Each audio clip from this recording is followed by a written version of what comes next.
Estrada w sieci. Wejdź na estradapoznań.pl i odkryj 9 autorskich serii podcastowych, ponad 250 odcinków, 10 000 minut nagrań, 14 słuchowisk, nowe duety muzyczne, teledyski, e-booki. Dołącz do 50 000 słuchaczek i słuchaczy. Za darmo. estradapoznań.pl. Dobra strona kultury.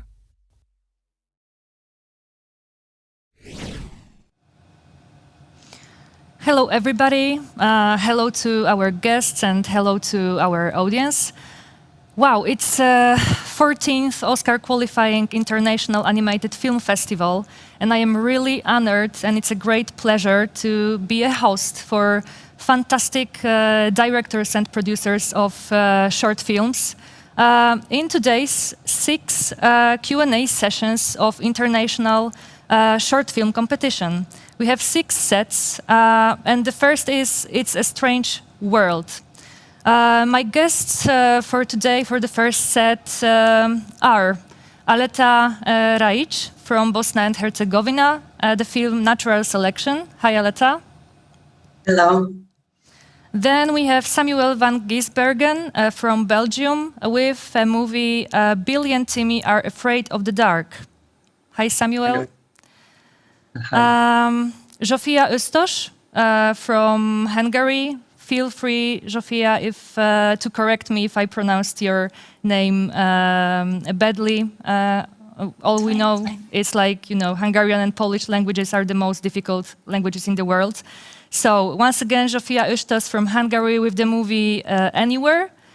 And Paul Mureșan from Romania with a movie Cradle.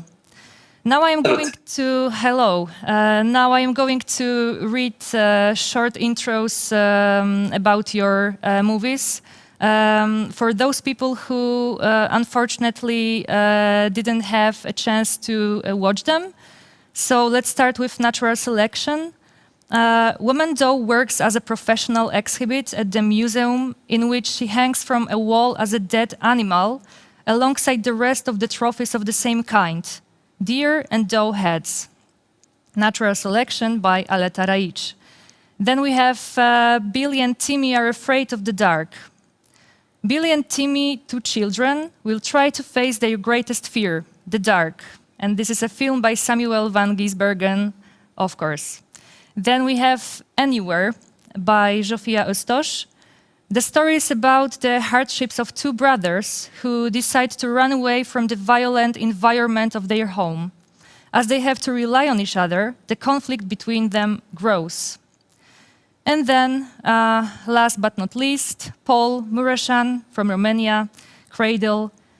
People tend to hurt each other, leaving long-lasting wounds, and this is no different amongst families. Guys, for the beginning, I would like to ask you a general question as a warm-up to all of you, and then we will just go one by one specifically to your movies. So, first question is, what inspires you as a creator? And we can start with Aleta. General question, inspiration for creating an animation? Oh, it's a difficult question. I don't know. I haven't really thought about it. I guess a lot of things, and then they all sort of integrate and mix up, and they come out a certain way, I guess. I wouldn't know how to answer this question, really. I'm just asking that question because I perfectly know that it's difficult first, and then I was just thinking about that probably inspiration, of course you have full right to disagree with me, but maybe inspiration is something that we take from any field of art, like, I don't know, sculpture even, or some performance or literature. So that's why I would like to get to know you better, and for sure our audience as well. So, okay, thank you, Aleta. And then, Paul, what about you? What is your inspiration, your great inspiration as a creator? In my case, I feel that it's like pipes in my head. All And right. sometimes these pipes have clogs. So what I do is I make a film to unclog a pipe, so I can kind of work with myself, because I noticed that even before, I remember in my childhood, people told me that I'm a very difficult person to work with and so on. And I thought, well, everyone is to blame. I'm perfect and everyone's to blame. And then I found out that they have all these things from my childhood, the way we grew up, and this is very common in like Eastern Europe, a kind of more violent environment in the home. And I noticed that this made me very hostile. So then what I started to do is do films to kind of find out what those things are. So I just unclog things. The first one was about me and kind of my dreams and everything. And I saw that other people were relating to what I do. So then I thought, wow, everyone must have these clogs in their head. So then I just go from problem to problem to problem. It sounds dark, but it's actually sometimes quite fun. It's deep. So No, it's deep. It helps to relate, because when you tell someone that everything's perfect, it doesn't quite relate to what we feel. But when you show them that there's like certain issues we need to solve, then you start to connect. So this is what helps me very much to unclog the head. Great. Thank you very much. What about your clogs, Zsofia? Do you have also some clogs that you have to unlock? Yes, kind of. I think everybody does some sort of. I always like to tell stories. Since I was a little kid, I was always making up stories. I was always talking, and I kind of always wanted to be like this storyteller. To my resolution for these clogs was a little bit to get away from the world, to make up stories, and I myself really like to read and watch stories. And I wanted to give this feeling to other people, to be able to connect with another world a little bit. Yeah, and so maybe this is... when you read specific genre of no matter what can inspire you? I think no matter what, but I usually read fantasy. And that's funny because my film is not fantasy this time. Yeah, that's interesting. Yes. Okay, thank you very much. What about you, Samuel? Your inspirations as a creator? For me, inspiration is like is just catching the ideas that it's like something that falls on you, okay. And like you the rain, for example. Simple as rain. Excuse me. Simple as rain, for example, falling down on you. Yes. And it's sometimes it's like it's from out there, and you have just to catch it and listen the idea, the idea you loved, and follow them until you found the world in a way that they are coming. Like it's I love the idea that ideas that we loved comes from another world in a way. And yes, it's. I believe more in ideas that really inspiration, really searching. I think it's it comes at us, and everybody can catch ideas. Yeah. Just by listening and be with them. Yeah, great. It's nice to hear that you are a great ideas catcher. So if I will have a problem with my inspiration, I will just text you to get some from you. Okay, the next question to all of you is, can you briefly describe the process of creating a movie? And I mean, not only the movie that landed in our competition, but in general, shortly, what is the process? How do you work? And Aleta, we can just make the turn again. Okay. Well, so I guess my answer will be way different than everyone else's, because I haven't studied animation, and I sort of learned animation from my father, and this film is basically the first film that I did on my own. So it's been really choppy and chaotic and unorganized. So I don't know. I guess the idea as well was really came out of nowhere, and I sort of followed my intuition and sort of relied on that.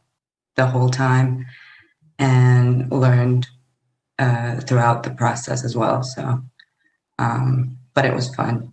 It was interesting. Yeah, that's the most important part. Yeah.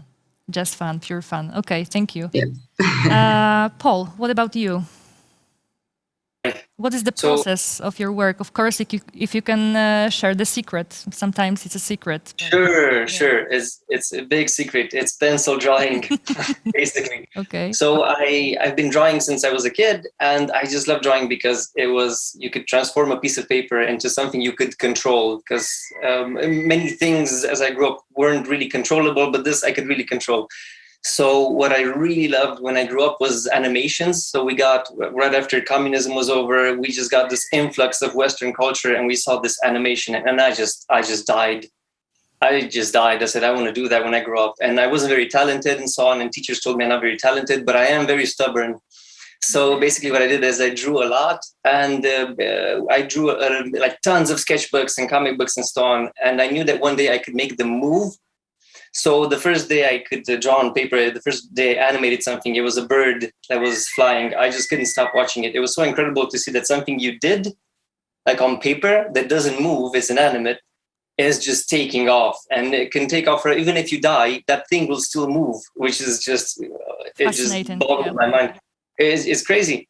So basically what I do is I do tons of drawings, and for this animation that I did, and just in general for like a minute of animation, I do around 1,000 or to 2,000 drawings. It depends on how much it moves.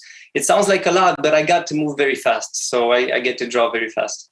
So yeah, basically it's pencil on paper. All right. Classic. Tradition. Okay, thank you. Zsofia, what about you? For me, I usually start by writing because besides drawing, I really like writing. I originally wanted to be an author.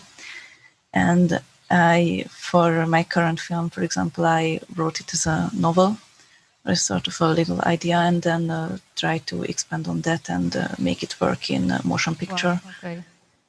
And I think that helped me to outline the characters and the feelings and the emotions because I had it written down beforehand. Yeah, great. Thank you. Samuel, what about you? What about your process of creating? It's like I said, it's taking an idea that you love, and for Billy and Timmy, the first idea was the two little characters on a living room, and so I just draw the idea or writing the idea, and days after days, more ideas come. Yeah. And you know by intuition if it's in the universe that you are creating right now. And so Billy and Timmy, like a lot of other projects, it's just notes after notes after notes, and after you see if what ideas can stay, and sometimes when you create the movie, it's just after the end that you know what things really are. Yep. It's like a non-stop discovery in a way, and I love I love working and not really knowing what it will be. I know there it will be that and that, but now the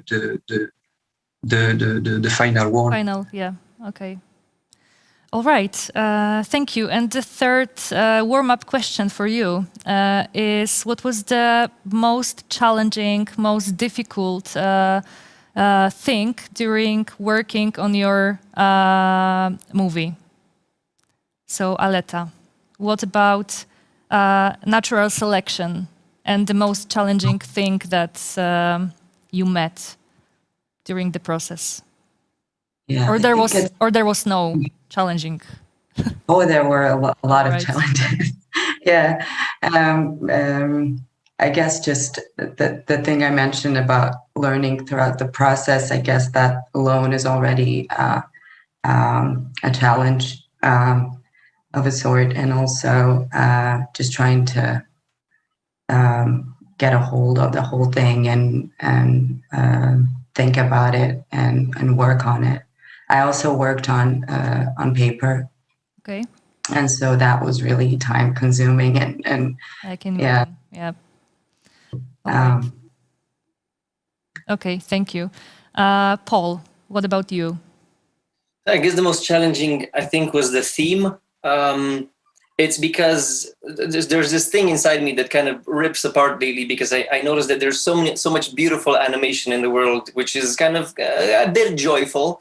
And I just can't seem to do joyful animation. It just, if I'm really honest, I just kind of, this shit comes out, just kind of things from the past and stuff. And I really appreciate this kind of animation. Usually festivals are filled with animations that treat problems, not how wonderful the world is. Yeah. And I was like, when will I ever be able to make an animation that kind of brings a bit of hope? I even showed it to someone and said, is there no hope in the world, when I showed them the project I did now, which is, I just feel a bit weird about the fact that I just keep doing these very dark themes. So this was something from the past. Drawing wasn't as hard as kind of every day going to the same room and just going into the same themes, and kind of like the way things were at home when we were children, and the fact that we had to, for example, in this case, protect our parents from the other parent. So this was so hard. It's intense when you see it in 4 minutes, but when you live it for 6 months, it's just, wow, it just becomes a lot. So then you need a break from this. So I just going back to the small studio with the coffee every morning, and just kind of, okay, here we go again. So that was really difficult. Like the way up the stairs, that was difficult. You know, you mentioned darkness, and that's why our set, it's called It's a Strange World, not like It's a Wonderful World, because it's hard to know it like that. Yeah. Okay. I think these films are necessary. I think they're necessary. I think a darker film helps more than a very happy, cheerful film. I think a very happy, cheerful film can bring disillusion. I think it does much more harm. Yeah, I completely agree. Okay, thank you. Zsofia, what about the most challenging moment during creating your movie? The most challenging for me was always getting the base of the movie, like the storyline put together, because I always want to do too much, want to tell too much story. I had a lot of chapters, a lot of things I outlined in my writing that I couldn't put into the movie because I simply can't do that. Mm-hmm. And I had to balance so that the emotions are understandable, the characters are understandable, but it is also like possible to do it. So it's not too long, it's not too much. For me, it's always the hardest part. So when do you know exactly that you get your balance? It's a special feeling, like you know perfectly, okay, now it's okay, now I am satisfied. Yes, I was kind of I put it together a lot of times, a lot of different interactions with the brothers, a lot of different places, and I was always like, it's not right. Something's missing.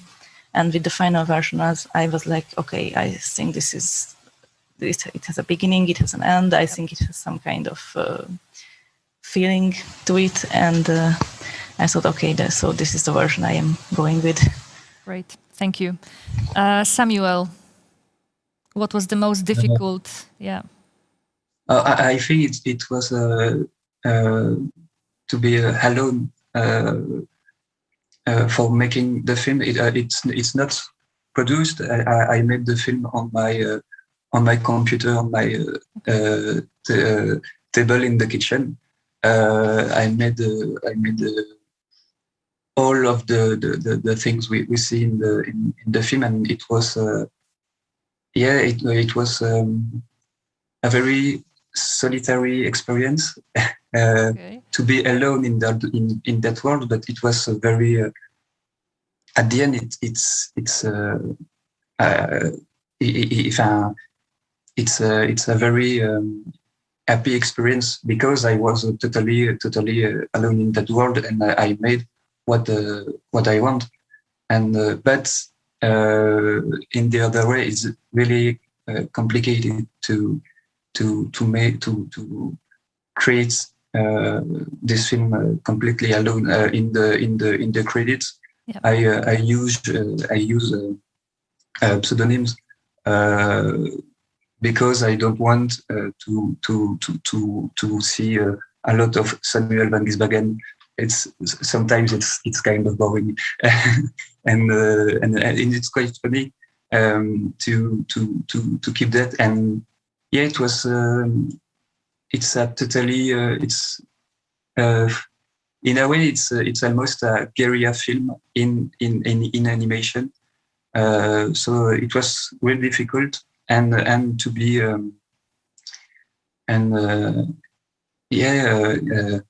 it was being alone. That it was Okay. Thank you. All right. Are you ready for next section with questions just for your animations? So I would like to start with Aleta again, just to make sure that we are turning in correct order. So let's start with natural selection. Aleta, the title of your animation is, I thought that it's really suggestive, but I think that we should dive into it more and more. Because you confront us with making choices, with freedom, which is a huge issue, with feeling after making decisions in our lives. And these decisions are mostly key decisions to live somehow in a world which is not so perfect. So are we responsible for natural selection, or is there someone or something else responsible for that? Oh, that's a beautiful, can you tell me, beautiful introduction. Yeah. Because I am interested. It. No problem. I am just interested to know in your definition, because natural selection means, well, quite sometimes controversial things, sometimes not. So I would like to know your perspective for that. So please share. Yeah. Okay.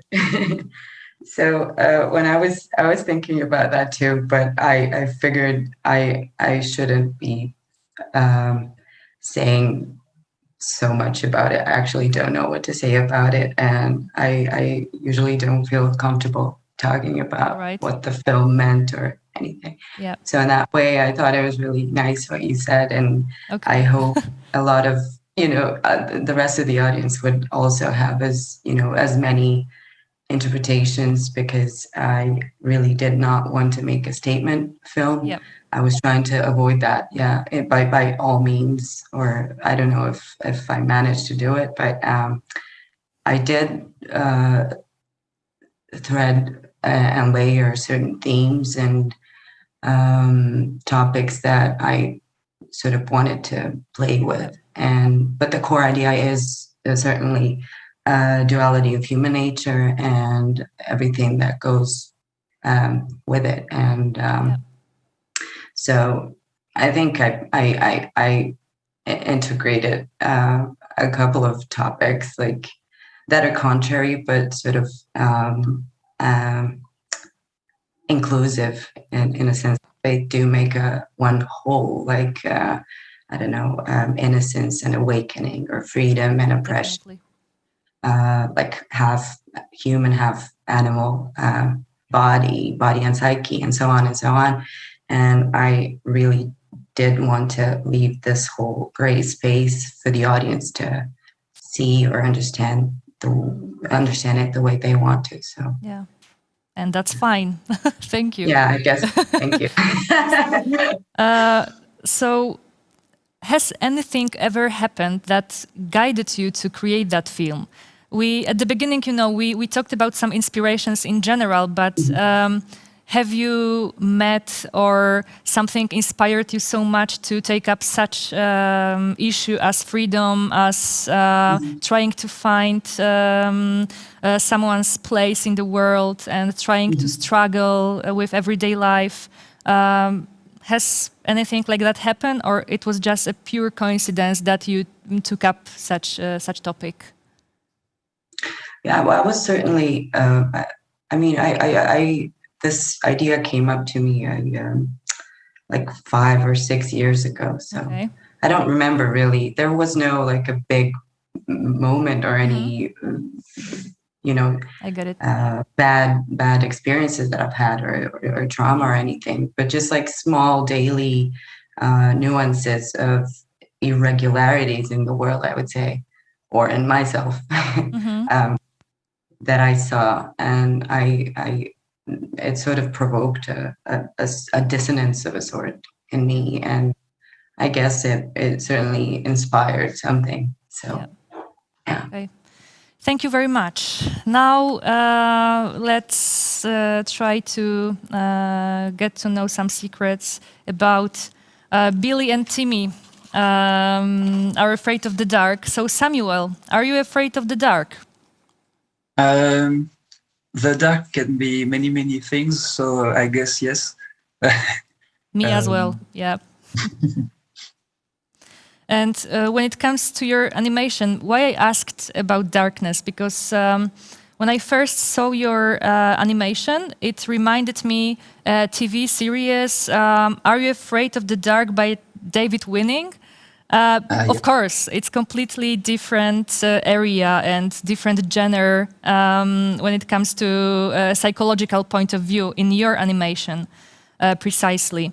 But of course, you go deeper. You also confront us with mental darkness, with darkness of being together, darkness of handling family relationship. You guys really did a tough job to handle darkness in your movies. So, what inspired you to tell such story, such dark story? It's funny because at the beginning, when the two characters comes to me, I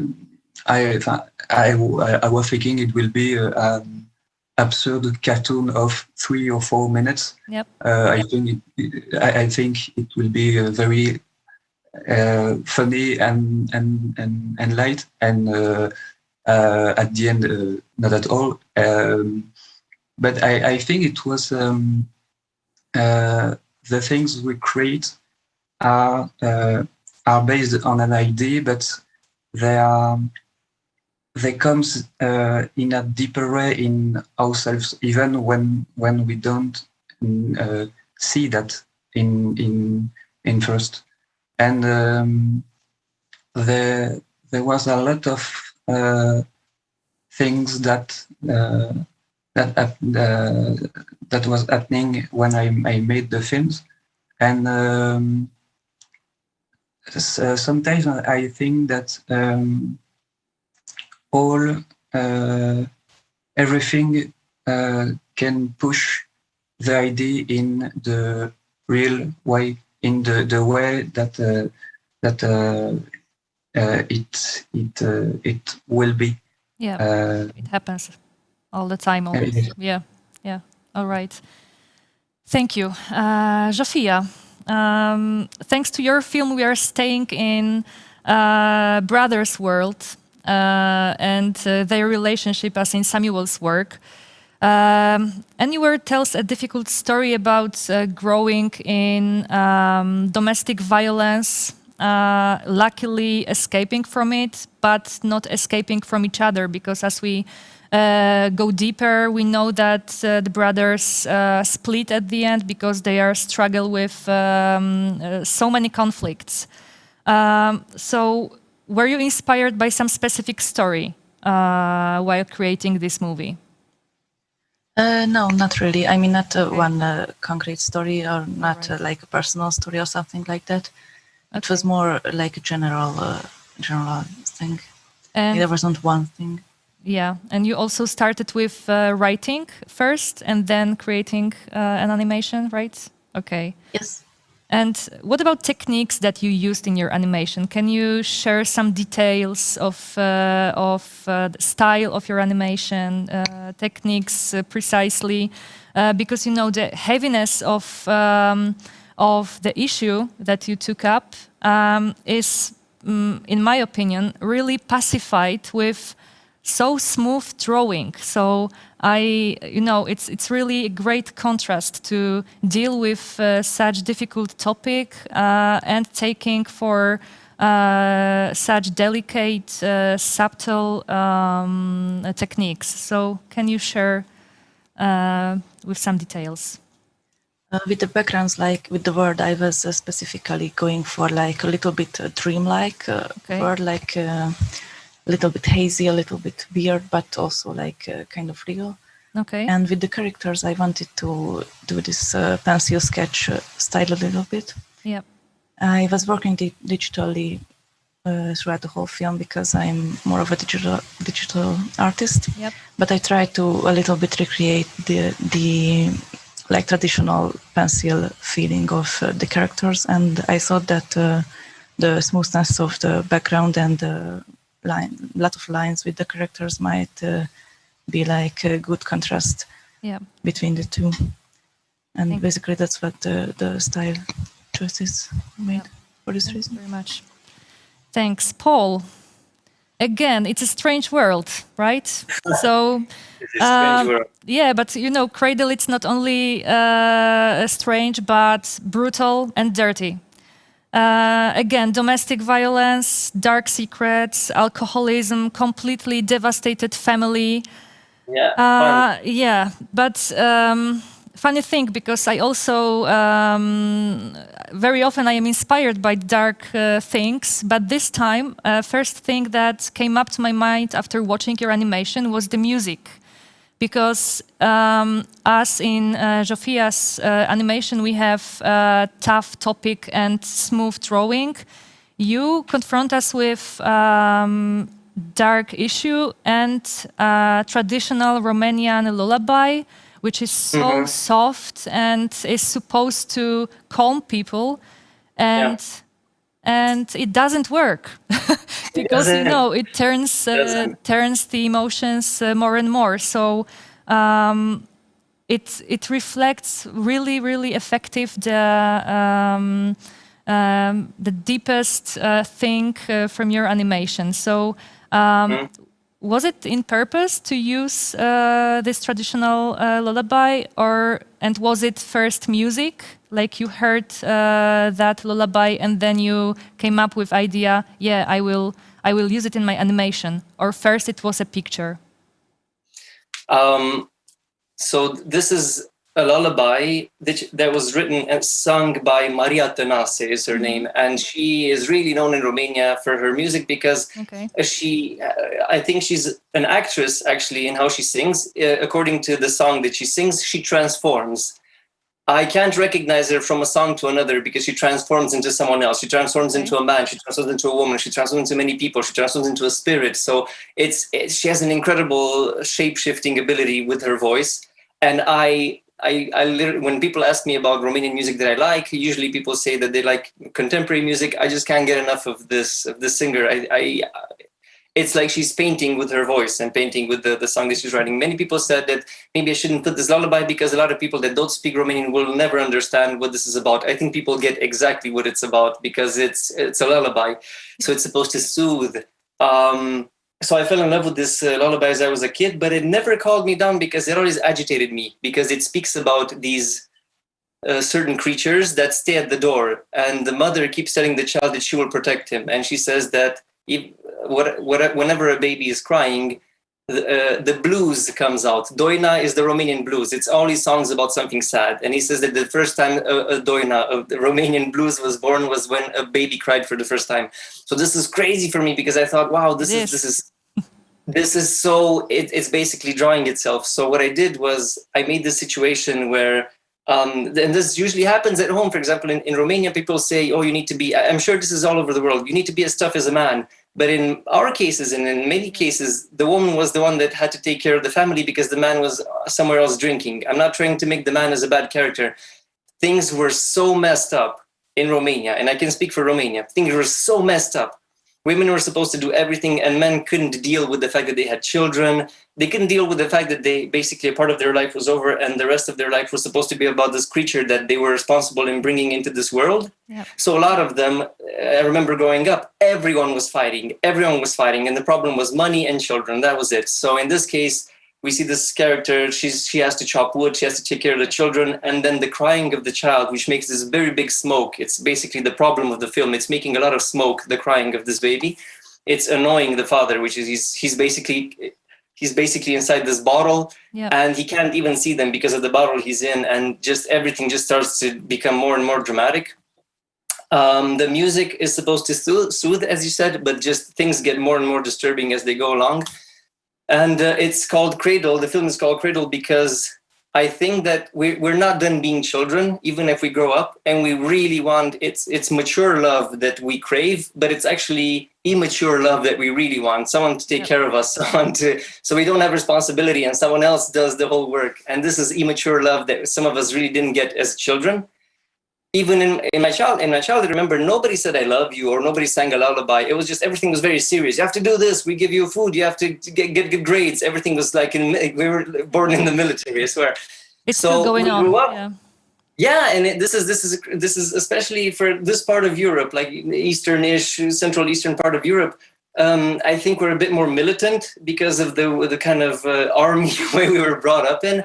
All you're supposed to do is study. You didn't need everything. See, so this, I really wanted to put this in the film, kind of this pressure that kind of builds up, and it can't lead to anything good, because I have friends that I see this in friends. Everyone grew up like this. We can't say something nice to each other. If we get compliments, we quickly, oh yeah, I didn't do anything good. Yeah, the food's not that great. So we just keep dodging compliments because we weren't used to getting them. So I really wanted to put this whole thing into this animation. And when these whole elements meet, the children and the parents and everything, they meet edges. It's not pretty. It doesn't end pretty. That's why people don't love going home for the holidays, because this whole thing just starts all over again. So at the end of the film, we see that the father character that kind of provoked this whole thing, he's in the cradle. He wanted the cradle. He wanted to cradle back and forth because he didn't get that love. So I didn't want to make I don't want to make dad, for example, the bad character. He just had a really unhappy, just a really bad upbringing. And I really wanted to emphasize on this. There's not many psychopaths in the world, but there's a lot of sad stories that make us into very unhappy characters that bring suffering to other people if we don't spend a bit of time with these things and try to understand them. Here in Romania, it's not cool to think about sad things in the past. They're like, why would you, right? Because it was in the past, it doesn't matter anymore. It matters because right now, the past is still happening. It's just like an epicenter. It's just everything's started in the past, right? And has consequences today. Yeah. When somebody tells you that there's not any salt left, it just means there's not any salt left. It doesn't mean that you're trying to persecute your life, or, we just tend to exaggerate these things because in the past we just got such we didn't understand what the hell was going on. So I really wanted to put this in the film and just kind of, I made a lot of people cry with it. I don't think it matters if you understand or not the Romanian language. I think the contrast between the two kind of walls is well really together. Universal. It's universal, Yeah, I'm really happy to hear and that. there is hope in your animation, because after first watching, I was like, okay, go deeper with the darkness. And then after watching again, I found hope, and that's great. That in this darkness, there is hope. So maybe our strange world will become one day again wonderful. Guys, I feel fully inspired by you. I'm really thankful, and I'm really happy that you agreed to share with your experience, with your process of creating your animations. And I wish you all the best for your future and present also careers as well. Thank you very much. Thank you, Aleta. Once again, Aleta Raic, Natural Selection. Thank you very much. Samuel van Gisbergen, Billy and Timmy Are Afraid of the Dark. Zsofia Ostos, Anywhere. And Paul Murashan, Cradle. Thank you, guys, once again. Have a nice day. Bye-bye. Bye. Bye. Thank you. Bye.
Estrada w sieci. Wejdź na estradapoznań.pl i odkryj 9 autorskich serii podcastowych, ponad 250 odcinków, 10 000 minut nagrań, 14 słuchowisk, nowe duety muzyczne, teledyski, e-booki. Dołącz do 50 000 słuchaczek i słuchaczy. Za darmo. estradapoznań.pl. Dobra strona kultury.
Estrada w sieci. Wejdź na estradapoznań.pl i odkryj 9 autorskich serii podcastowych, ponad 250 odcinków, 10 000 minut nagrań, 14 słuchowisk, nowe duety muzyczne, teledyski, e-booki. Dołącz do 50 000 słuchaczek i słuchaczy. Za darmo. estradapoznań.pl. Dobra strona kultury. Hello, everybody. Hello to our guests and, of course, our audience. It's Oscar qualifying 14th International Animated Film Festival, and it's a great pleasure to me to host directors and producers of short films in today's 6 Q&A sessions of International Short Films competition. We have 6 sets for today, and here we have the second one. The Other End of the Rainbow. This is the name of our set, and let's meet our guests. Gabriel Böhmer from United Kingdom. A film, Push This Button If You Begin to Panic. Hi, Gabriel. Hello. Then Tom Schroeder from USA, film The Wild Cow. Hi, Tom. Sofia Rosales Areola from Mexico and a film House of Memory. Hi, Sofia. And Gina Kamensky from USA and a film Soft and White. Hi, hello. I'm going to read short intros of your films for those people from the audience who didn't have opportunity to watch them so far. So let's start with Push This Button If You Begin to Panic. Bartholomew Whisper went to the doctor today. There he met administrators keen on experimental surgery and lonely MRI machines. The Wild Cow. A journey through water, land, sky, and space guided by the wild cow. House of Memory. An old man lives in a film library made up of memories captured in celluloid that he carefully preserves. When these tapes begin to deteriorate, he will do everything possible to save his memory. And then we have Soft and White by Gina. Her hair was soft and white as a puppy's. Once again, big hello, guys. I'm really happy that we can talk. And as a warm-up, I prepared some general questions for you. Let's start with Gina, who is in a rush today, so I would like to start with you. Could you please tell me, and of course, first of all, the audience, what inspires you as a creator, just in general first? By the way, I want to say one thing. I have finches, and people always say, what's that sound back there? Okay, all right. So I think I like to always work with a series of limitations in my work. And it could be, starting with sound, which I often do. I think also this kind of intersection between language and meaning interests me a lot, but my interests always shift from film to film. So I like to always kind of think about what I did in the previous film, the limitations that I used, what did I learn, and then from that another question gets posed, a series of kind of limitations, and then I explore that, and I see what happens. It's all generative. I don't really know any more than anyone else what's going to happen until I'm done with the film. Yep. Thank you, Gina. Sofia, what about you? What about your inspirations as a creator? Well, I think first of all, it's like life in general, like the people I know. This is my first short film, so the main inspiration were my grandfathers. So I think that's it. Okay, thank you. Tom, what about you? In general, I'm kind of like Gina in that I have made a lot of documentary style films working off of audio tracks.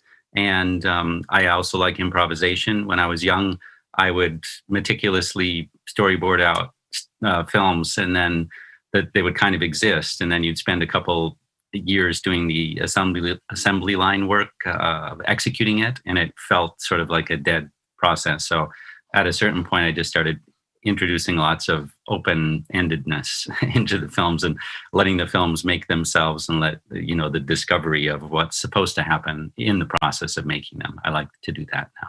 Yeah, thank you very much. And Gabriel, what about you? What about your inspirations?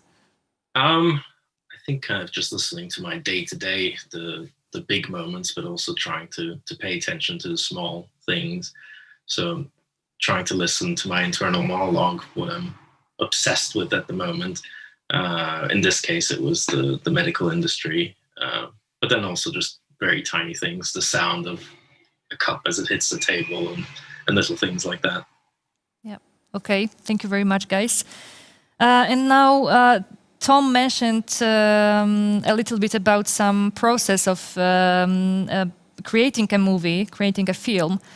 So can you briefly describe your process? Is it possible? Maybe I should ask, is it possible to briefly describe the process of creating a film? Gina? Sure. This film was really a departure because I had worked for like a decade working on 70 millimeter and 35 millimeter film directly on the film surface. This one was very much my lockdown film. And believe it or not, okay, what happened is a bird flew into my studio, into my loft studio, and just I thought, okay, let's pretend that this is a sign for something, and this bird is telling me I need to make a film. So I shot video of the bird, and I thought, well, maybe I'll just start looking at this as kind of like the way the bird moves, because it was up in my rafters, and it's very unusual. You can see the bird in the film, Yeah. and I started working with actually sound. What I did was, this is a second film examining kind of language. My film Trauma Chameleon did the same thing. So I worked with LibriVox. Is like a volunteers read audiobooks, and they're public domain. And I'm actually working on a third film with this. So there's a reader whose voice I really liked, and she had read like 6 different books. So I thought, what would happen if I cut these up and made a story? So that was the next part of the process, and this kind of weird story about this woman whose hair is soft, and it was like a poem, and I kept repeating it like to create a pattern. And then I was teaching a sound class, and I was watching the birds, and I thought, oh, that's interesting. And I developed this obsession with Tippi Hedren, who was in the birds. So I started taking sequences of her and printing them out, and then manipulating them from the paper and then reshooting them. And I built this box. And I thought the box is going to be kind of like this magic box which opens up and all these things are going to happen. And it evolved into these things where like the bird, Tippi Hedren, was trapped in this box. It's the feeling I felt about trapped kind of during the lockdown. And all the birds were tormenting her. They were kind of free. And so it kind of evolved into that. And most of it was stop motion cutouts, manipulated under the camera, and printed out frames from the Hitchcock film. Yeah, thank you. Thank you very much. Sophia, what about your process? Oh, well, it began like I tried to collect like all the memories that I could about my grandparents and grandmothers. I lost the last one of them last year, and she was the one that has Alzheimer's. So I tried to connect as much as I could with them, with my memories and with my mom and my dad's memories. And then the production process was really interesting because it was the first the first time all the team were doing like an actual animated short film. So we were it's also my graduation film, and I was living in a big house downtown in my city here in Mexico, in Guadalajara, and we were like a bunch of roommates. And the garage was the set, another room was the workshop, and another room I was living, and the producer was living in another room, and it was like a big like a teamwork. It was really nice to work that way, because in the process I learned so much. Like I had so much doubts, and we were all like figuring out how do we make this? Yep. Let's try this, and it was like a learning process for all of us. So yeah, that was like the process of the short film. And do you prefer working alone or definitely in a teamwork? I love teamwork. In some case, like for example, maybe imagine like the images, the storyboarding process. At first, I will like I think about it, mm-hmm. and then like I like to talk. In this short film, I was talking with my photographer a lot, okay. And with the second, the 2D animator. Mm-hmm. So we were at the end it was teamwork, but yes, there are some processes that I like to work alone. Yeah, okay, I get it. Thank you. Tom, what about you and your process? Is it different depending on a movie, or you have some stiff points of getting into a project? Yeah, I mean, I guess from film to film, I like to try to make a different style or a different technical approach to make it interesting for me and to be learning something and investigating some new possibilities. But I am more traditional drawn type of animator, and that's evolved a lot over the years as the technology has changed. So now I'm drawing with a tablet instead of on paper. But I do like to, in terms of the collaboration, because I've been a teacher in an art school where I live for so long, I often hire my students when they graduate to work on projects when I have a budget to do that. And so that process of bringing in their ways of thinking and their technical skills complements and expands the kinds of things I can do. On the Wild Cow film was funny because I had a student in class named Ching Tao, and he said, "Tom, I really like your Rooster film," which is a film from 2012 called Marcel, King of Tervuren. And he said, "When I graduate, we should make a film about a cow," which was a very arbitrary thing to say. And I'm a very obsessive person, so I took it seriously and I started researching folk tales and mythologies that involved cows, and came up with a very loose scenario for a cow film. And then Ching and I, he started doing the backgrounds mainly, and I started doing the animation. And we were just, as I said, improvising our way through the visual, staging of it. Yep. And then he did in a very different animation style. Because he comes from a Buddhist tradition rather than a Christian tradition, he had some different relationships with the cows. The idea of the cow, and he did a kind of now I get flow it. Of okay. He did a different style of animation in the middle of the film, which is kind of a character's vision of the energy and matter in the universe cycling and continuing. Now I understand. Thank you, Gabriel. What about your process? Is it complicated or opposite? I guess the process was just informed by the script. I'd never worked in cutout animation before, the way I did for this film, and that was just that was just as a result of the idea of the focus being this MRI scan, which is a medical scan that scans the body in layers, and it's white on the inside, which is why the film is told in these white on white layers. So yeah, I usually start with the story and then trying to have that really inform very strongly what the technique is going to be. Yep, thank you. Gina, I am controlling a time because I know that you are busy. Thank you so much. Later. Yeah, so I would like to start with you. Soft and White. Gina, your film is absolutely experimental, as you are perfectly known as experimental artist when it comes to animations. So, what techniques?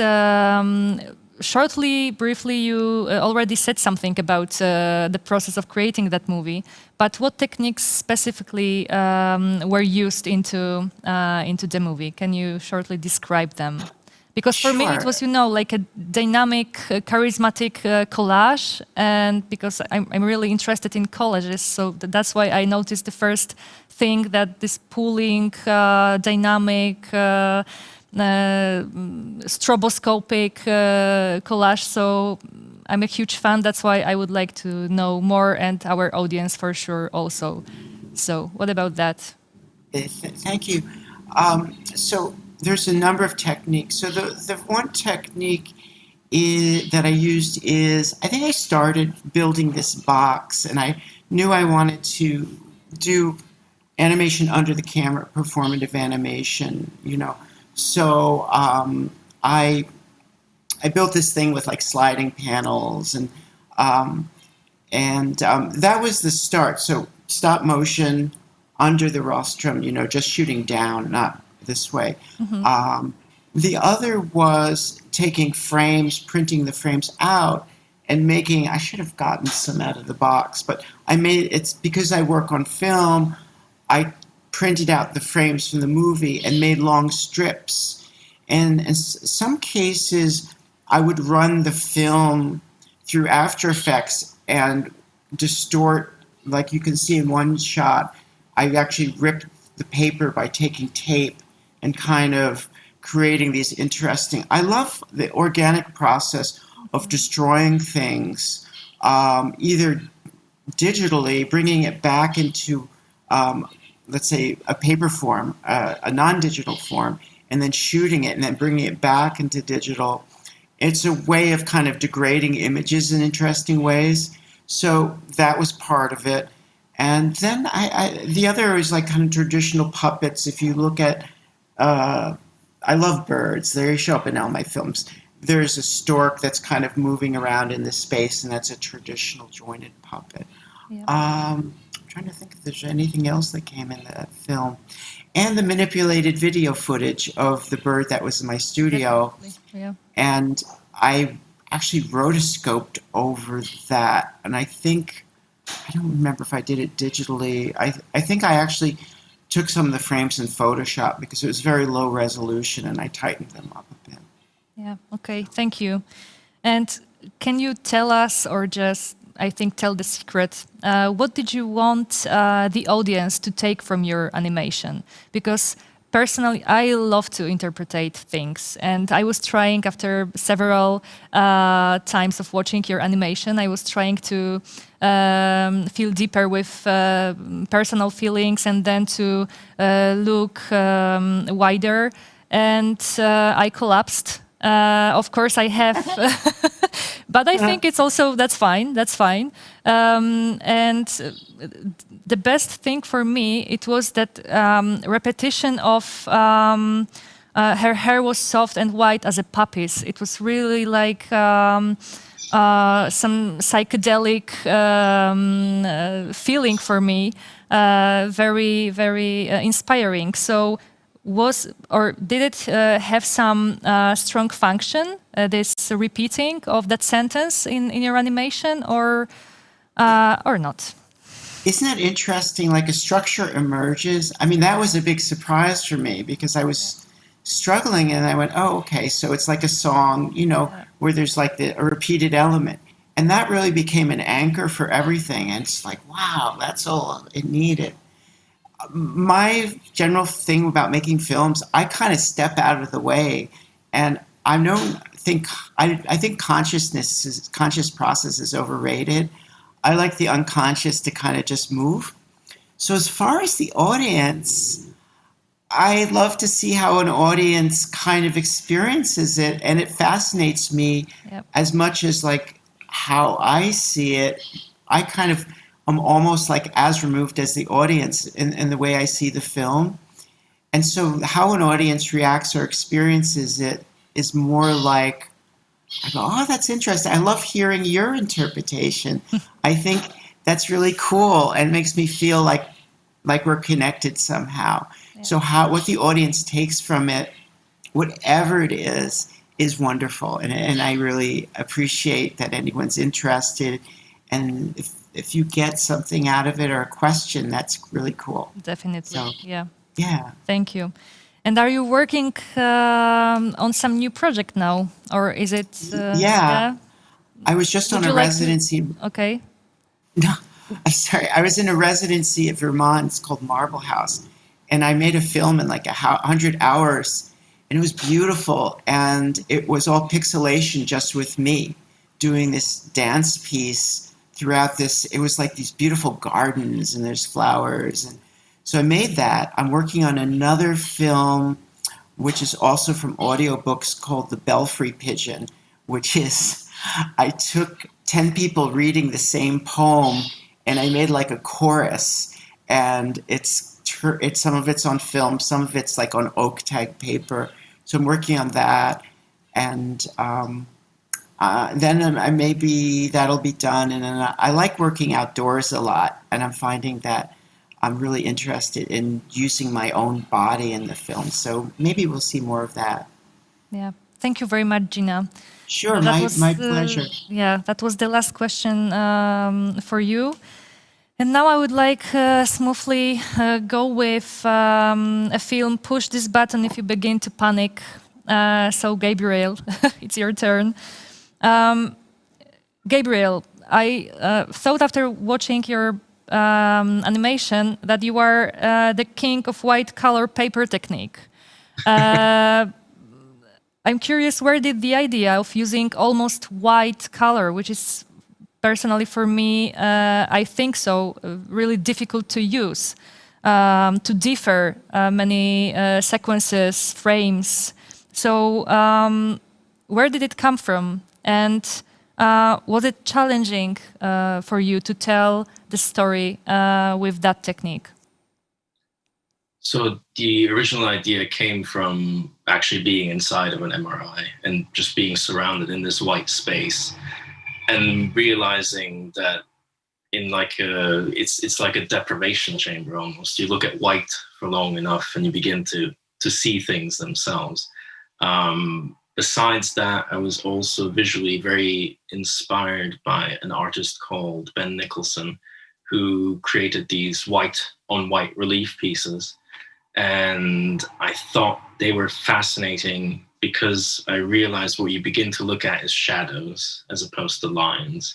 And in so much of life, we're looking at lines all the time. And I kind of thought the allegory of somebody with a bit of a hidden illness and paying attention to the shadows fit quite well.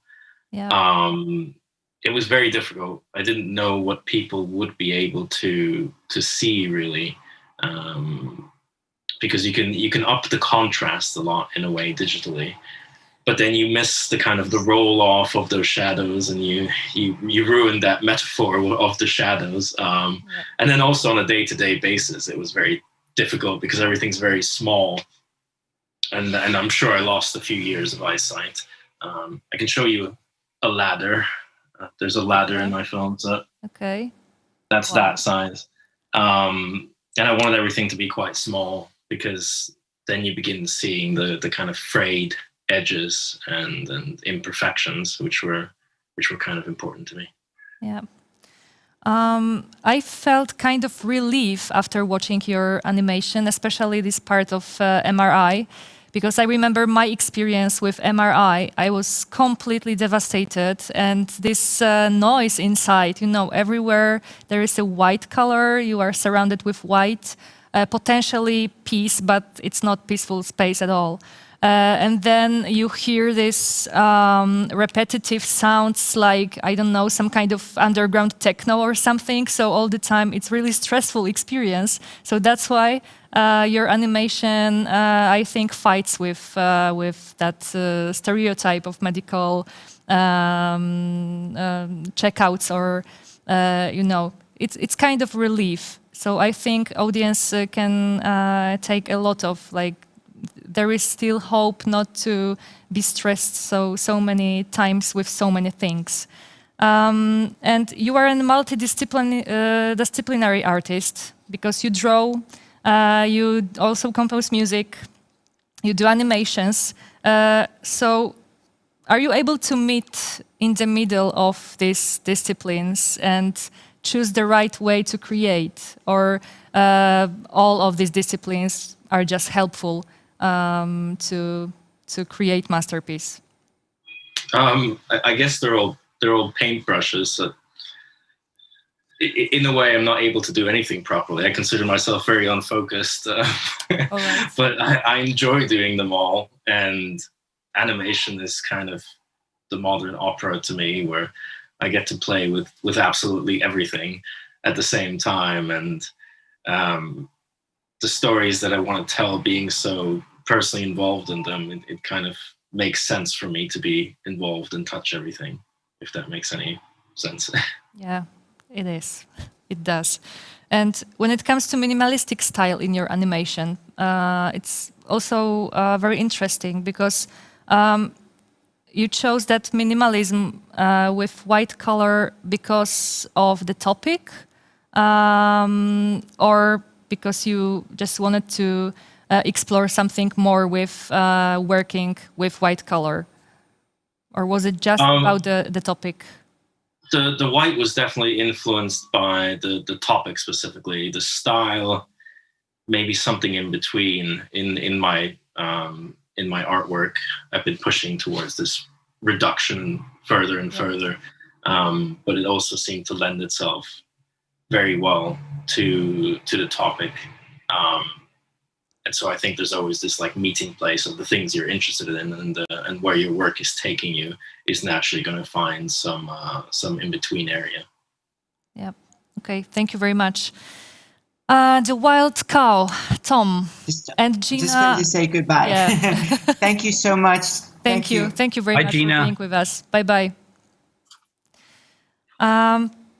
Tom, tell us please where the story of the Wild Cow begins. You already said something, and you also said this very important part of Buddhist issue, because I was struggling with interpretation, and then I came up with some Buddhist interpretation, but I was really careful with going on with that. So what inspired you the most to take us on such a journey? Impressive journey. So what was the background? I mean, like I said, the kind of joking origin of the idea was the student making the suggestion and me being obsessive enough to actually follow through with it and hire him to participate. And then as it wasn't very preconceived, I looked at, as I said, a bunch of folkloric and mythological materials. There's an Egyptian myth called story called the Celestial Cow, which is very strange, and I liked it because of its strangeness. And then I read also stories of just cows that had escaped. In Germany, there's a lot of famous cows that had escaped from domestic situations and lived in the woods and survived, and they became kind of heroes as they continued to live in the woods for months. So I thought of that, but it wasn't very preconceived. And like Gabriel suggests, I love animation because you bring all of these different medium together, and I very much like doing the sound design for my film. So the first level at which I'm experiencing it is just as the atmospheric, the evoking that very peaceful environment of the two people floating in the river. And then because they're naked and there's a man and a woman, it has sort of Christian allegorical implications, and then Ching brought his flow of the life and death renewal cycle into the thing, but it really wasn't very premeditated, and I didn't actually have a very cohesive sense of what it was supposed to mean to anybody. Maybe like Gina, I'm happy to let the audience, project their own content into that. I also prepared some serious question, but when I know that the background was a joke, I don't know. I'm not sure if I should ask, but I'll try. It starts as a joke, but Yeah. I mean, it doesn't end up as a joke. Yeah, I think. of course. That's why should we seek for some deeper meaning, and I mean validity of treating animals more serious than we do normally in our everyday life. Yeah. That's I don't think of it specifically that way, but that's actually a very good perspective to take on it, because it is a film in which the human characters are very much absorbed into an environment where there's the eagle and the rabbit and the dragonfly and the fish and the cow, and they're interacting with them in sort of in ways that are very much they're more part of the natural environment than controlling the natural environment. Yeah. And I suppose I don't think of it as an environmental film, but in this moment when that's very much of a global issue that we're all contending with, it is a vision of being more integrated into the natural cycles, I suppose. Yeah, definitely. And what about techniques you used in your animation? Can you tell us something more? Yeah. I mean, they're pretty boring by contrast with what everybody else has described, because I used to work very physically as well with materials, and I've made films that have more complex processes. But this one really is just drawing digitally with a tablet and compositing everything in the After Effects software that many people use. So it really is just all a digital film. And the look of it is all working with brushes. And Ching, the fellow that I was working with, he was very good at creating more organic looking textures, and he brought a lot of that, the painterly look, to the film. But it's all very much a boring digital process. Thank you very much. Thank you, Tom. And now House of Memory. Sophia, your animation is an attempt to deal with evanescence, try to collect memories, to deal with memories, and also to somehow trying to take care of them. Is your film a tribute to memory in general, or just from the personal perspective? Like, we should really care about what is happening and putting our attention into daily events which are happening in our life? I think both. For me, memories sometimes are like, there's things that I don't care that much, and there's things I adore to have here, and like I want to never forget. Mm-hmm. And it's also, I will add something else. It's like a tribute or like a love letter to cinema as well, because I think, I don't know if it's just me tripping, of more people feel that way too, but most of the times, like certain memory that I remember, I don't remember it like perfectly. I remember like with cuts and only like putting attention in the special parts or moments, and I try to add that as well. Okay, thank you. And what about techniques and style that you used in your animation? Is it possible to briefly go through them? Yeah. The short film has a stop motion animation and 2D animation, digital. Mm-hmm. I wanted to be not digital, but it was like impossible in our budget and time. Okay. So the stop motion, like, I think the hardest part of it was that we only had one scenario, and it was the short film, the film library, and it was a huge scenario, and it was like a puzzle. And we had to destroy it because in the story you see like the space is like deteriorating. Yeah, deteriorated. Yeah. Yes, and well, that was the hardest part for me because like all that we built, we had to destroy it, and it was really hard at the beginning because I didn't want to destroy like all the hard work, but it was really like liberating, and like at what point like I enjoyed that process a lot. And the 2D, I work with a really good friend of mine, Daniel Iram, and he was in charge of the 2D part of the short film. I trust him like a lot. We were class students.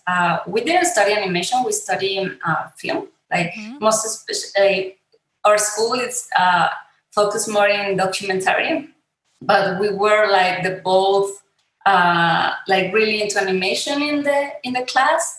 And yes, I trust him a lot. And we had like a short period of time for making the short film.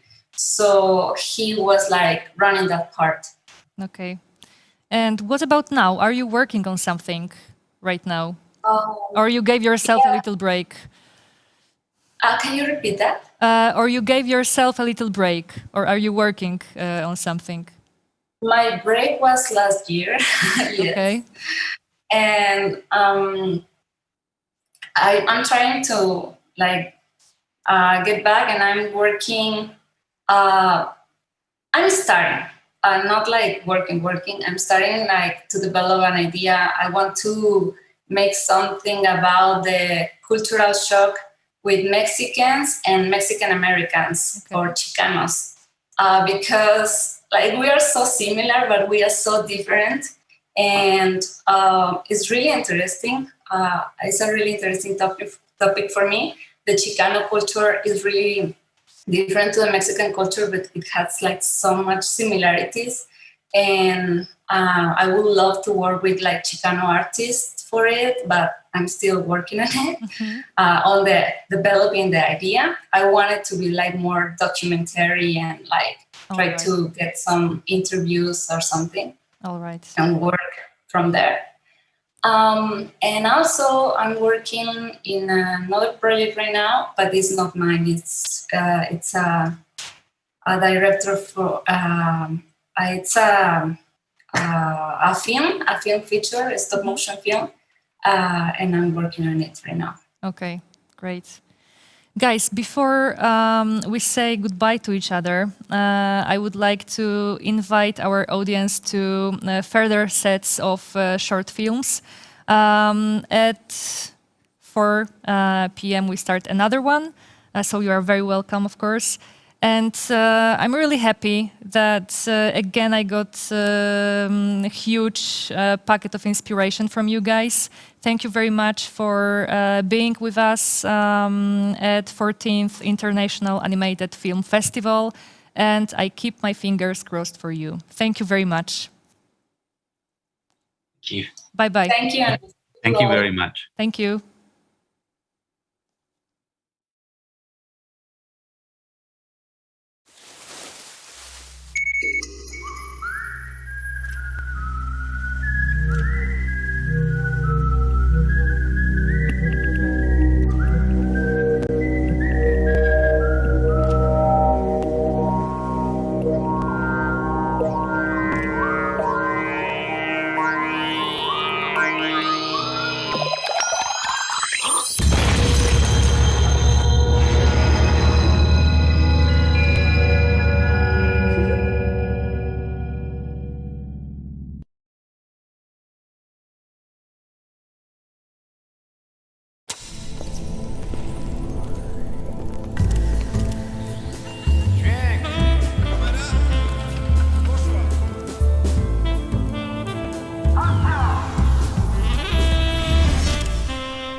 Estrada w sieci. Wejdź na estradapoznań.pl i odkryj 9 autorskich serii podcastowych, ponad 250 odcinków, 10 000 minut nagrań, 14 słuchowisk, nowe duety muzyczne, teledyski, e-booki. Dołącz do 50 000 słuchaczek i słuchaczy. Za darmo.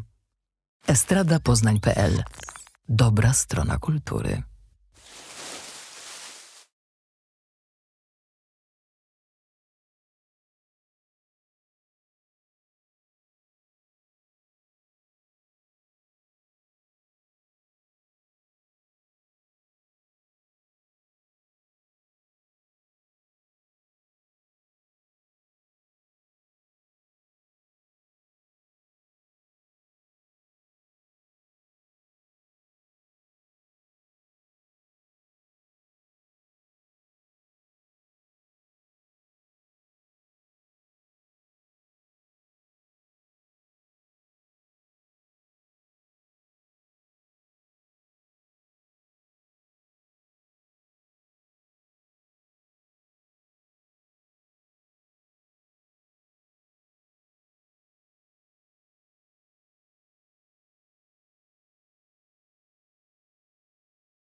Estrada w sieci. Wejdź na estradapoznań.pl i odkryj 9 autorskich serii podcastowych, ponad 250 odcinków, 10 000 minut nagrań, 14 słuchowisk, nowe duety muzyczne, teledyski, e-booki. Dołącz do 50 000 słuchaczek i słuchaczy. Za darmo. estradapoznań.pl. Dobra strona kultury. Hello, everybody. Hello to our audience and hello to our guests.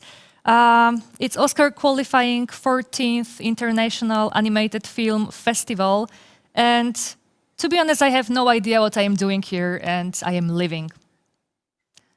Of course, that was supposed to be a bad joke of a host. So I think it worked. Of course, I'm really honored to welcome, and it's a great pleasure to host our guests, directors and producers of short films in today's 6 Q&A sets of International Short Film Competition. So far, we had 2 sets. Now it's a high time for the third one, which name is Life is No Theater. And let me introduce our guests. Karolina Sandvik from Sweden, a film The Expected. Hi, Karolina. Hello. And Hi. then we have Joanna Quinn and Les Mills from United Kingdom with a film Affairs of the Art. And shortly, hi there. Hi. Shortly, I would like to introduce the intros of your films for those people who didn't watch them, so that they can be a little bit updated. Let's start with The Expected. A pregnant woman is lying in a tub. A man is preparing breakfast in the kitchen. Suddenly, the woman starts bleeding, and moments later, the man finds her drained of all her blood.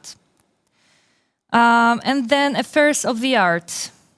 How many obsessions can one family have? Beryl, the working-class heroine, exposes the addictions of her eccentric family. Guys, once again, hello. And I prepared some general questions as a warm-up for us, for you, and for our audience to get to know you better. Let's start with Karolina. Could you please tell us what inspires you in general as a creator? In general, I would say I always have some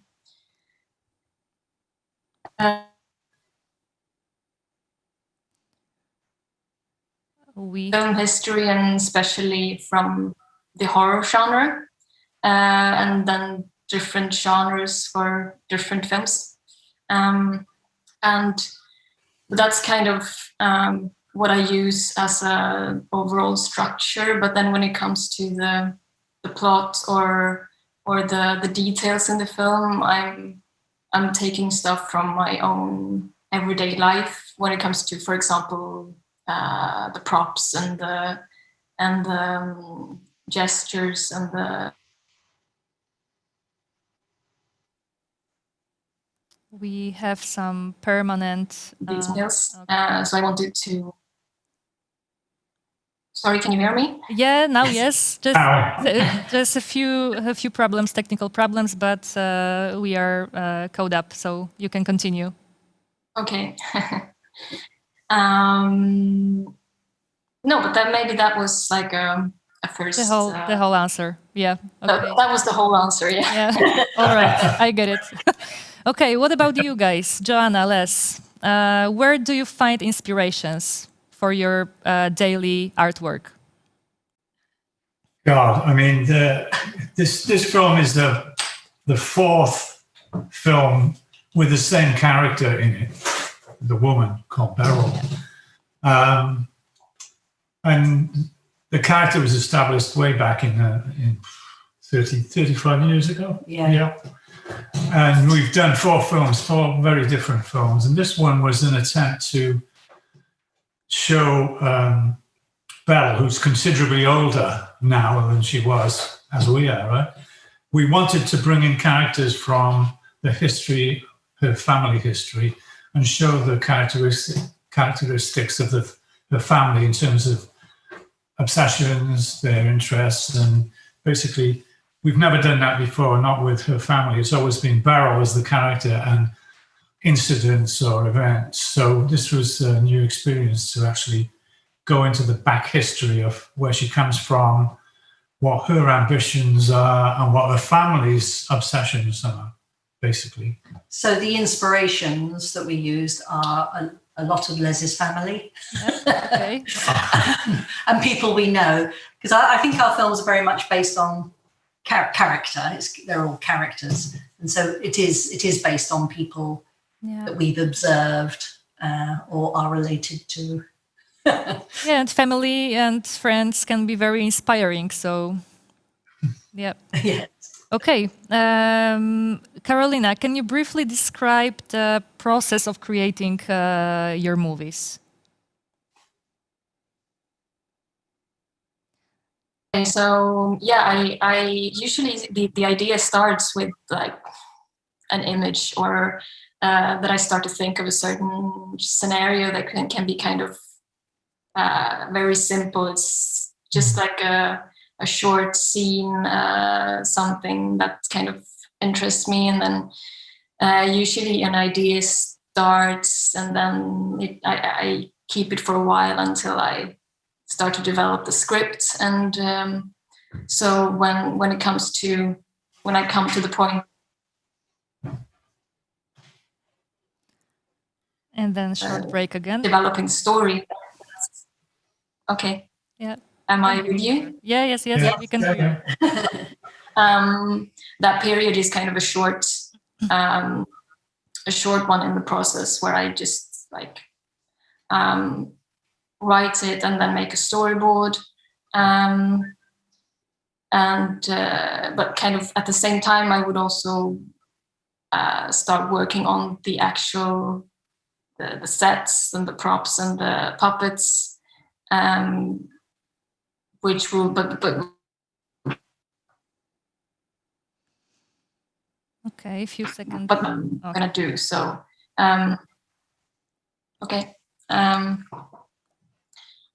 And so far, the films I've made them on my own completely, so I don't have to take into consideration anyone else's opinion. So I just make a plan for my film. I make it, and it takes a long time to, especially the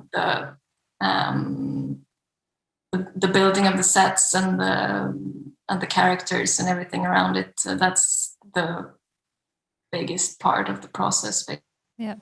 And have you ever considered working with a team, or just you prefer to stay as an independent creator?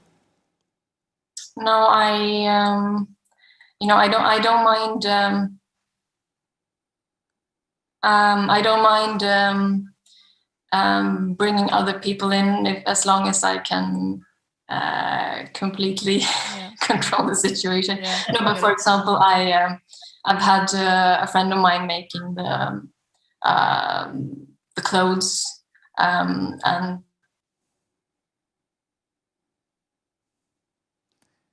3 seconds.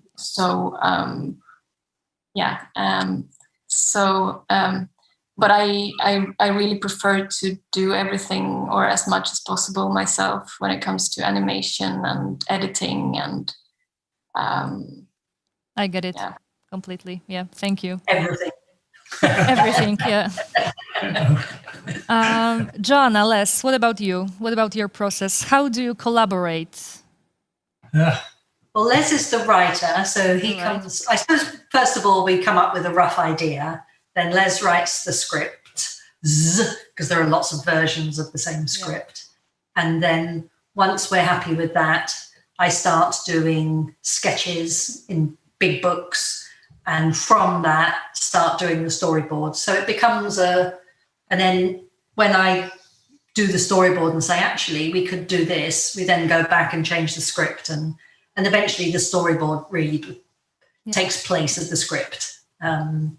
And then I start to animate. I make it sound really simple and quick, but it takes years. This one did. This one did. Yeah. Okay. Les, would you like to add something, or Joanna said everything? No, I think because we know each other very well for a long time, and we've made other films together, I think the process is an idea, whatever the idea is. But if it's going to involve the same characters, then the idea is going to be stronger than the previous film because we've done it already, in a sense. So writing is the easiest of the process, in a sense, because it's very quick and you can change things very quickly. And it might change if we take a long time to do it. I might change part of the script, but generally the script is more or less complete before Joanna agrees with the overall concept. Yep. And then she takes over in terms of the visuals. But we do very intensive character profiles. I write very intense character descriptions of each character, and they're very visual descriptions as well as telling him about the characteristics of the character. So Joe will then do a series of drawings, look for the image to represent that character, and there's a lot of that. There's hundreds and hundreds of different drawings, ideas. As she said, she loves to draw. Basically, the process of drawing is what Joanna loves more than anything else. So the frustration thing, if you're a writer, is that animation takes so long. Well, you write, it's years before you actually see it. Our type of animation. But we collaborate a lot. I'm very critical of what she does in terms of the visual and the drawing and everything else, because my background is fine art and Joe's is graphic design. So there's a visual kind of an intense visual presence throughout it, even though I write. Yeah. So, okay. Thank you. And Carolina, can you find something challenging that you met while creating your movie? Have you met any problems during the process? Yeah, definitely. I think it's. I think everything is kind of complicated.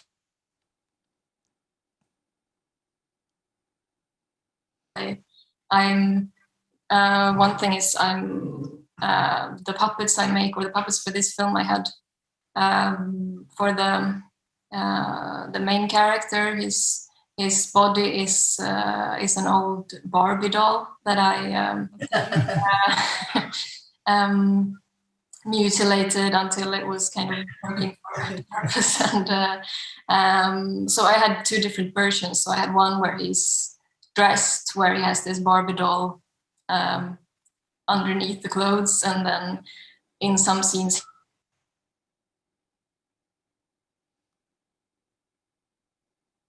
he's naked, kind of puppet that's not so flexible as the other ones. So I think a lot of struggle is to make him appear alive, because he just can't do some things. And that's also what I like about it, that it's I imagine some things, and then when it comes to the actual animation, I find out that it's not possible, or his arm breaks or whatever. So and when he, for example, when he sits in the tub and he looks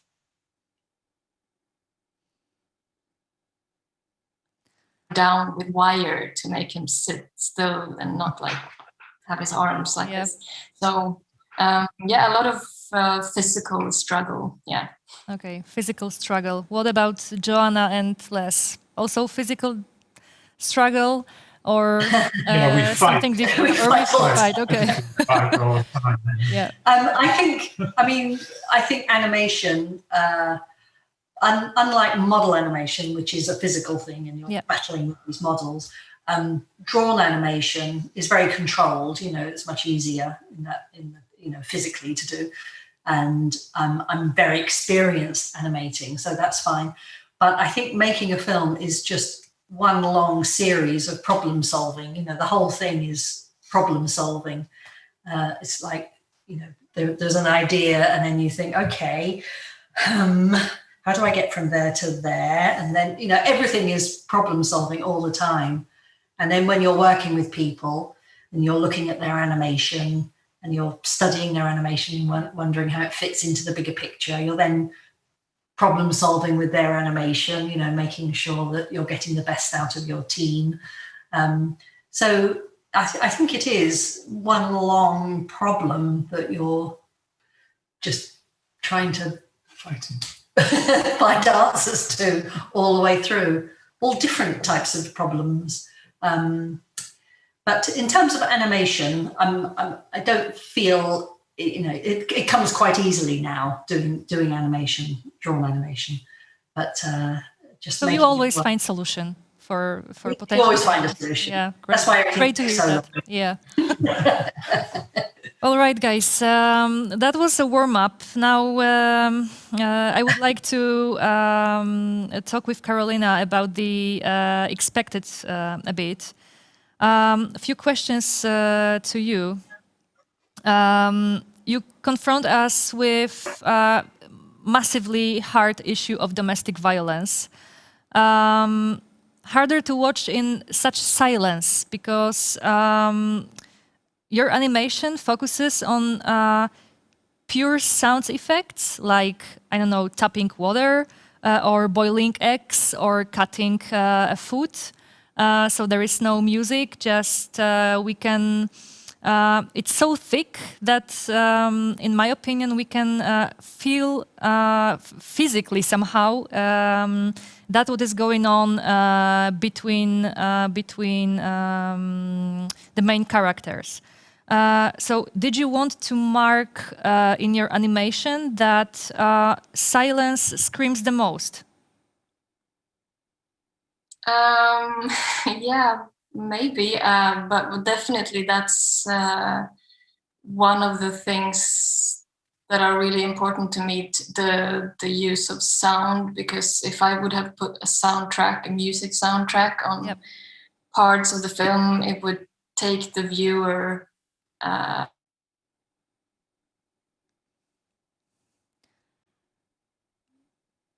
few seconds. And that's also what I like when I watch films. I like to feel as immersed as possible. I think that's because film has that ability. So that's kind of what I want to achieve, because I think it's the story or the plot, it has elements of the fantastic, but I still want to keep a sense of realism. So that's why I want to use this, and I also make it myself. So I like use stuff that's I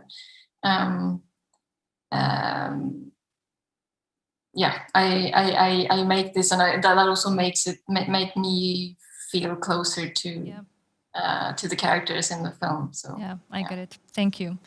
Also, from your statement, that luckily I had a chance to read, we can get to know that your work is influenced by psychological thrillers, horrors, also giallo.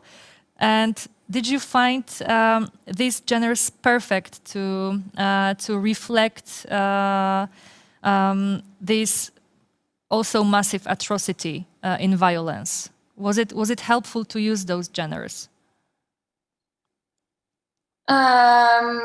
Yeah, I mean, when it comes to how I develop my films, it's not like I have this concept at first where I know I want to make a film about this certain subject. It's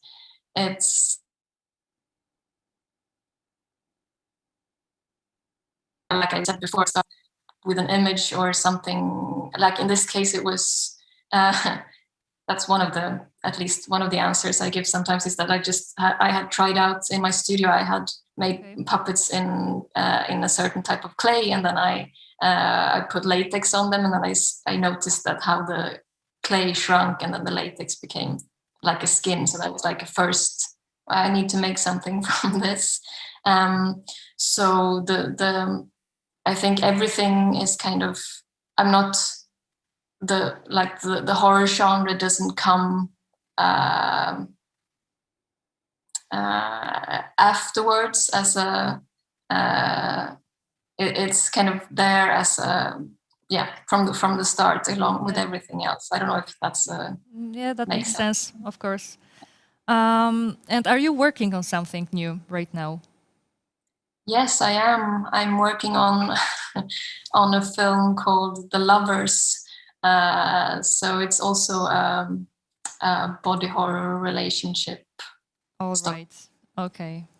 So for sure, we'll be able to dive into more in the future, near future, hopefully.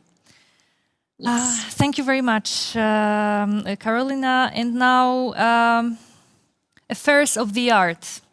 Joanna, Les. As I mentioned before we went online, I'm really happy that this topic of becoming an artist showed up in your film. Because I was thinking that your film is a perfect definition of artist's life, meaning the whole process. I mean, struggling, ambitions, frustrating, being frustrated, trying, working hard, then again frustrating. Does it also reflect your way? Yes, I think so, yes. It is very frustrating, yes. But it is more pleasant or more frustrating? More frustrating. Okay. Les, do you agree that it is more frustrating? Do you agree with Joanna? Do I agree with that? No, I think Joanna loves to animate and loves to draw. Yeah, I suppose I do. So, you know, to say that it's frustrating when you can't crack a scene or you can't get something, you know, the way you want it. But it's a long film and there's lots of very different things going on in it, and they're all problematic at some point. But Joanna finds it pretty easy to just, which is why she still does things which are not films. Like she was drawing yesterday online. She was drawing a model with a group of people from all over the world and just enjoying it because she loves the act of drawing. So I think that's when she's happiest, when the film is going well, the characters, the drawings, the scenes are working. it's only problematic when we both come to an impasse and we're trying to figure out, like for instance, the ending. We took about 5 years, I think, to come up with the ending, and in the end, it repeated the beginning. So it was very simple, but the struggle to get that bit right was I think it becomes frustrating. It's like what Carolina was saying. When you're in control, when you've got the control and you know exactly what you're doing and you've got nobody else to answer to, it's much easier, and enjoyable. But then once you start introducing other elements to the filmmaking, like the post-production and things like that, where you sort of start to lose a little bit of control because more people are getting involved, it's quite hard to, because you've got to speak your mind and really be able to articulate what it is that you want to do. And sometimes it's very intuitive, making a film and you're working out how to do stuff. So when you have to communicate with people and express an opinion or really have an opinion, I know I want it like this. That's when it becomes quite frustrating and difficult. Yeah, that's the moment. Yeah. Yeah.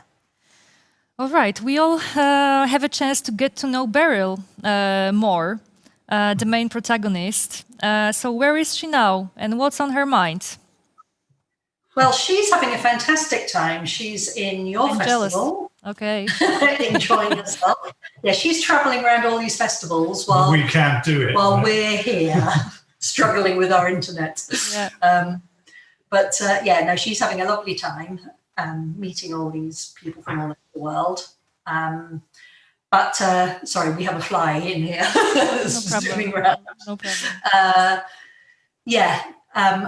But we're going to have a little break from Beryl now. We've done Beryl, and so at the moment we're trying to work out. Well, we're still recovering, I think, really from making that film because it took an awful lot of work and a lot of years, and. So we put a lot of stuff aside to do the film. So we're really sort of catching up with stuff that we were meant to be doing when we were doing the film. You were faster because I wanted to ask if you are planning to tell a bit more about Beryl in the near future. But I think sometimes it's good to say, let's make a break and maybe come back later to telling the further story, right? Yes, I think the one thing that we both agree is that if we do anything, it's going to be really, really, really short. Yeah. Simple. About 10 seconds. Simple. 10 seconds. No background. Like Carolina shortest film ever. Described it. What Carolina described is total control, simplicity, not spending too long doing it and moving on. I mean, that's what we want, but we find it very difficult to do that sometimes, All right. Okay. Coming back to artist's life, because I would like to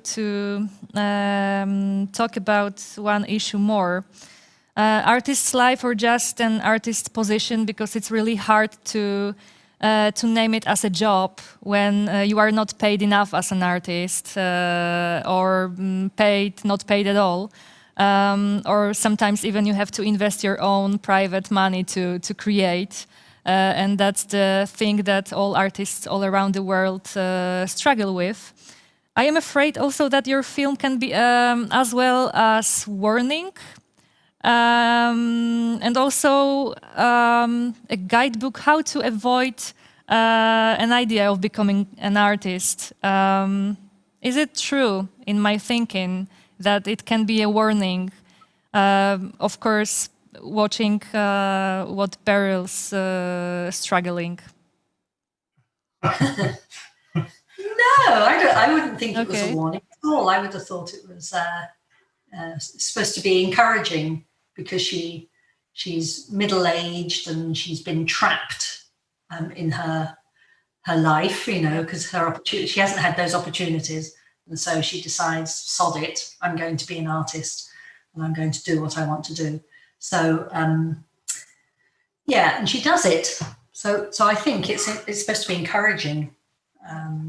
Yes, because when you see the film, the first thing that comes up in the film is Beryl basically describing when she was 18 wanting to go to art school and getting pregnant. I mean, the whole thing was that stopped her creative life totally for years. So it's a simple idea, really. I mean,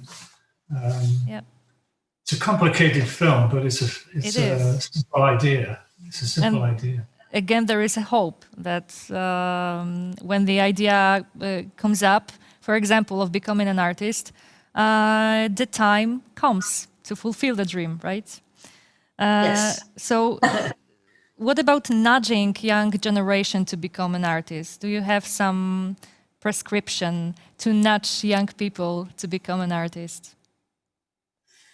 Well, we both teach, periodically. So we're always involved with young people, starting out in animation. So I guess. So we are encouraging all the time. All the time, trying to give them ideas, projects that will unwrap their own personal ideas. And I suppose, expression. and one of the things that we like to do is to assume that everybody is artistic, or that people, students that we meet who go, oh, I want to do this. And we always sort of encourage them to start small, just think of a really simple idea and then expand rather than have a big idea and then fail. Start with something very small and just gradually. Simplicity, yeah. And bringing personality. Yeah, their own personal. Because students, a lot of students, they when they're starting out, they're influenced by so many different things. They tend to imitate or copy, and they never explore their own inner selves in a very simple way. And I think the best work we've ever got working with students has been when they concentrate on something in their own lives. It's very significant, very simple, and they develop it that way. And I think as well, being on juries for film festivals is a real eye-opener, because you realise that, because on the juries you get a mixture of people, some like animation gods and all people from all different lives. And the one thing that everybody always responds to favourably is an original idea, something that's very personal. And it's always about story, it's always about, that's a really resonant story and I can't get it out of my mind.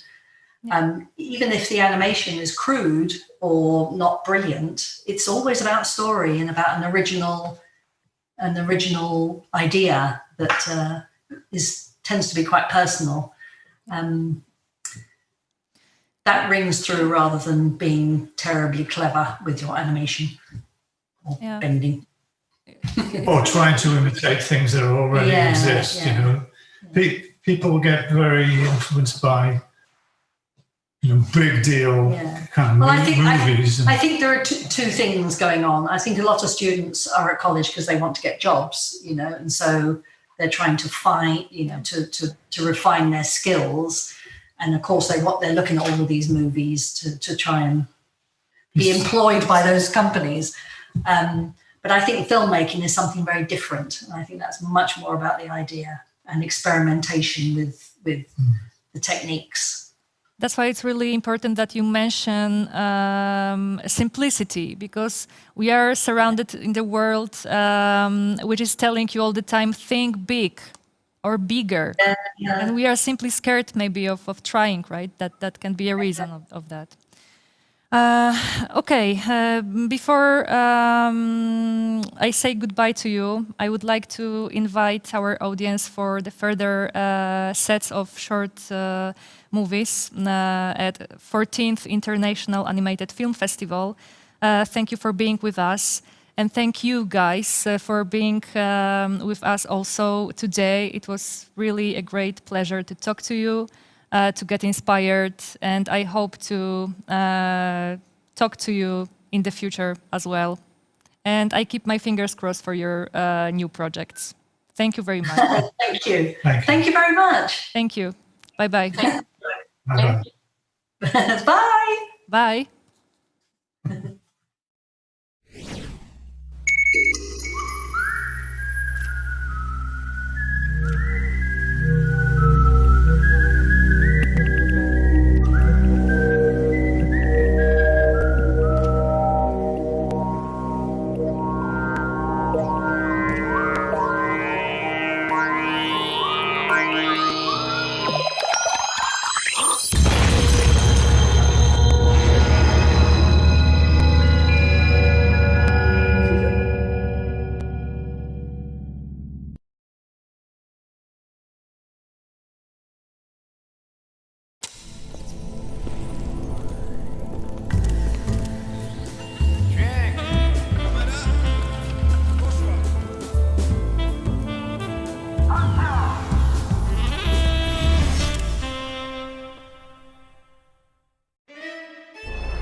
Estrada w sieci.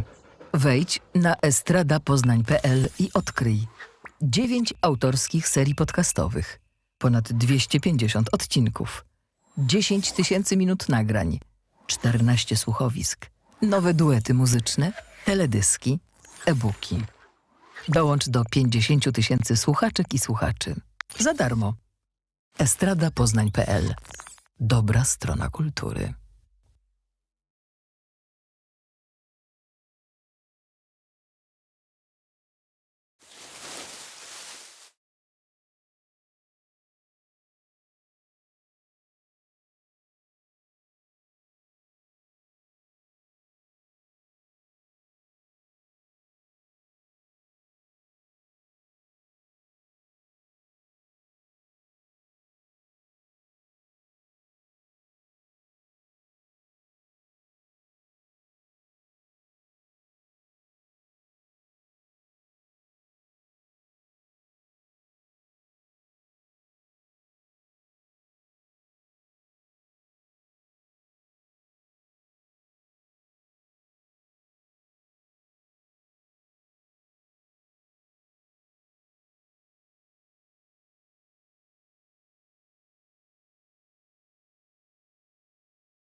Estrada w sieci. Wejdź na estradapoznań.pl i odkryj 9 autorskich serii podcastowych, ponad 250 odcinków, 10 000 minut nagrań, 14 słuchowisk, nowe duety muzyczne, teledyski, e-booki. Dołącz do 50 000 słuchaczek i słuchaczy. Za darmo. estradapoznań.pl. Dobra strona kultury. Hello, everybody. It's Oscar qualifying 14th International Animated Film Festival. And we are going to deal with our fourth set of short films in today's 6 Q&A sessions of International Short Film Competition. Our fourth set is Who's Playing That Music? And I would like to introduce our guests. So first, Suki and Stéphane Debureau from France with a film Mondo Domino. Hi, guys. And then we have a film Mother Didn't Know by Anita Kili from Norway. Hello. I would like to first read a short intro of your films to those people from the audience who didn't have opportunity to watch them yet. So, Mondo Domino. In a deafening noise of chainsaws, loggers happily humming as they cut down trees to be used as decor for a fashion show. A contemporary cartoon satire in the form of a burlesque. That's Mondo Domino. And then we have Mother Didn't Know. This is a poetic fable about a young, depressed girl. Someone who wants to be invisible, cares for her, and helped by sacrificing a robin with a broken wing. Hi again, guys. It's nice to talk to you. I prepared some general questions as a warm-up, and I would like to start with Anita. Anita, please tell us what inspires you as a creator. Where can you find inspiration for your work? Can you hear me? Yeah, perfectly. Yeah, this film is inspired from the farm where I'm living, because I have been together with making films. I have been a milk farmer in 25 years, and as a farmer, you can see what is very dangerous in farms, and also since it is more and more difficult to be a farmer, more and more people become depressed. And so actually those two things inspired me, and also to try to make a film with difficult feelings without using words. Yep. And try only to use paper puppets to explain how it is. And also another thing that inspired us was also to try to make it for the first time CinemaScope this format, but with this format room. All right. Just to see how really can we make cozy one, tiny. Yes, how to make it difficult for ourselves in a way. Yep. And I don't know how it went, but it was. We have Yes. Now I can hear you, because we had a little and problem I with have been connection. working. Yeah. Okay. All right, guys. What about you? What inspires you? Where does the inspiration come from when it comes to creation? The inspiration is to we wanted to show all the absurdity of our world, mad world. So we use the domino effect to show the cause and the consequences of little act, little action. Do a big destruction in the world. And it is a big destruction of the world in your animation, definitely. Yeah. Stefan, what would you say? What would you add? I would say that it's maybe the story of a kind of backlash that we could that could happen if we don't care, if we go on. The story of this tree, who began the story, and who in the space. This is a backlash. Yes, yep.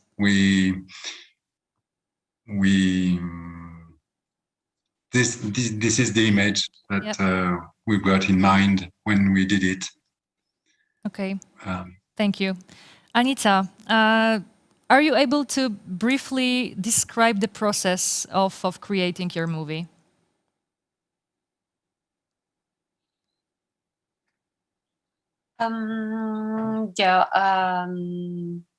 First, me and a good friend tried to make the script, but I got cancer and was out of it for a long time, so I actually ended up being the director of my own. We should be two, because it takes a long time before we get some support and to make it.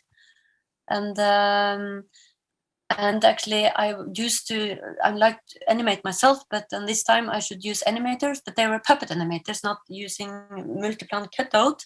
So that also makes the puppet being different, because it is a flat head that become a puppet body, and that was new. But I wanted everything also to lay down on the glasses, because that is how I always work.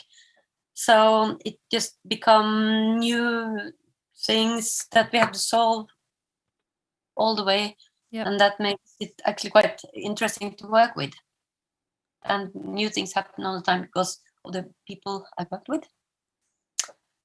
So and also I had a dream to work with Signum Preisner from Poland. Yes, so that was also very nice that he liked the film and wanted to do that. So I was there and was in the studio, and that was also a kind of a very, very nice process.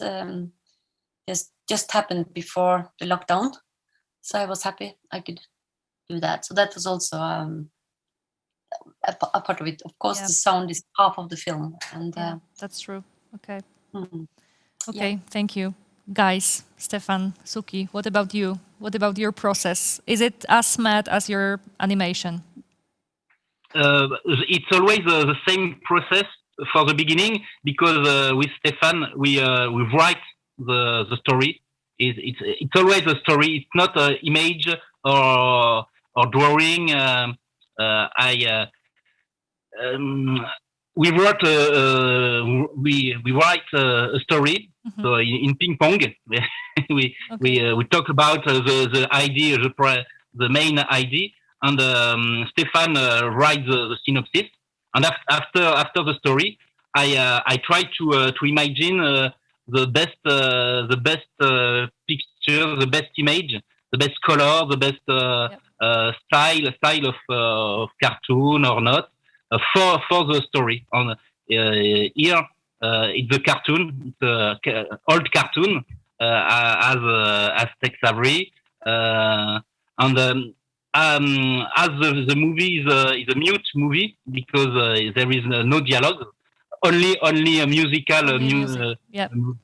Because there is the Bolero of Ravel revisited by Jean-Philippe Gréau, the third people in the movie, and it's a 2D computer animation. So I draw, I animate with Gabriel Jacquel.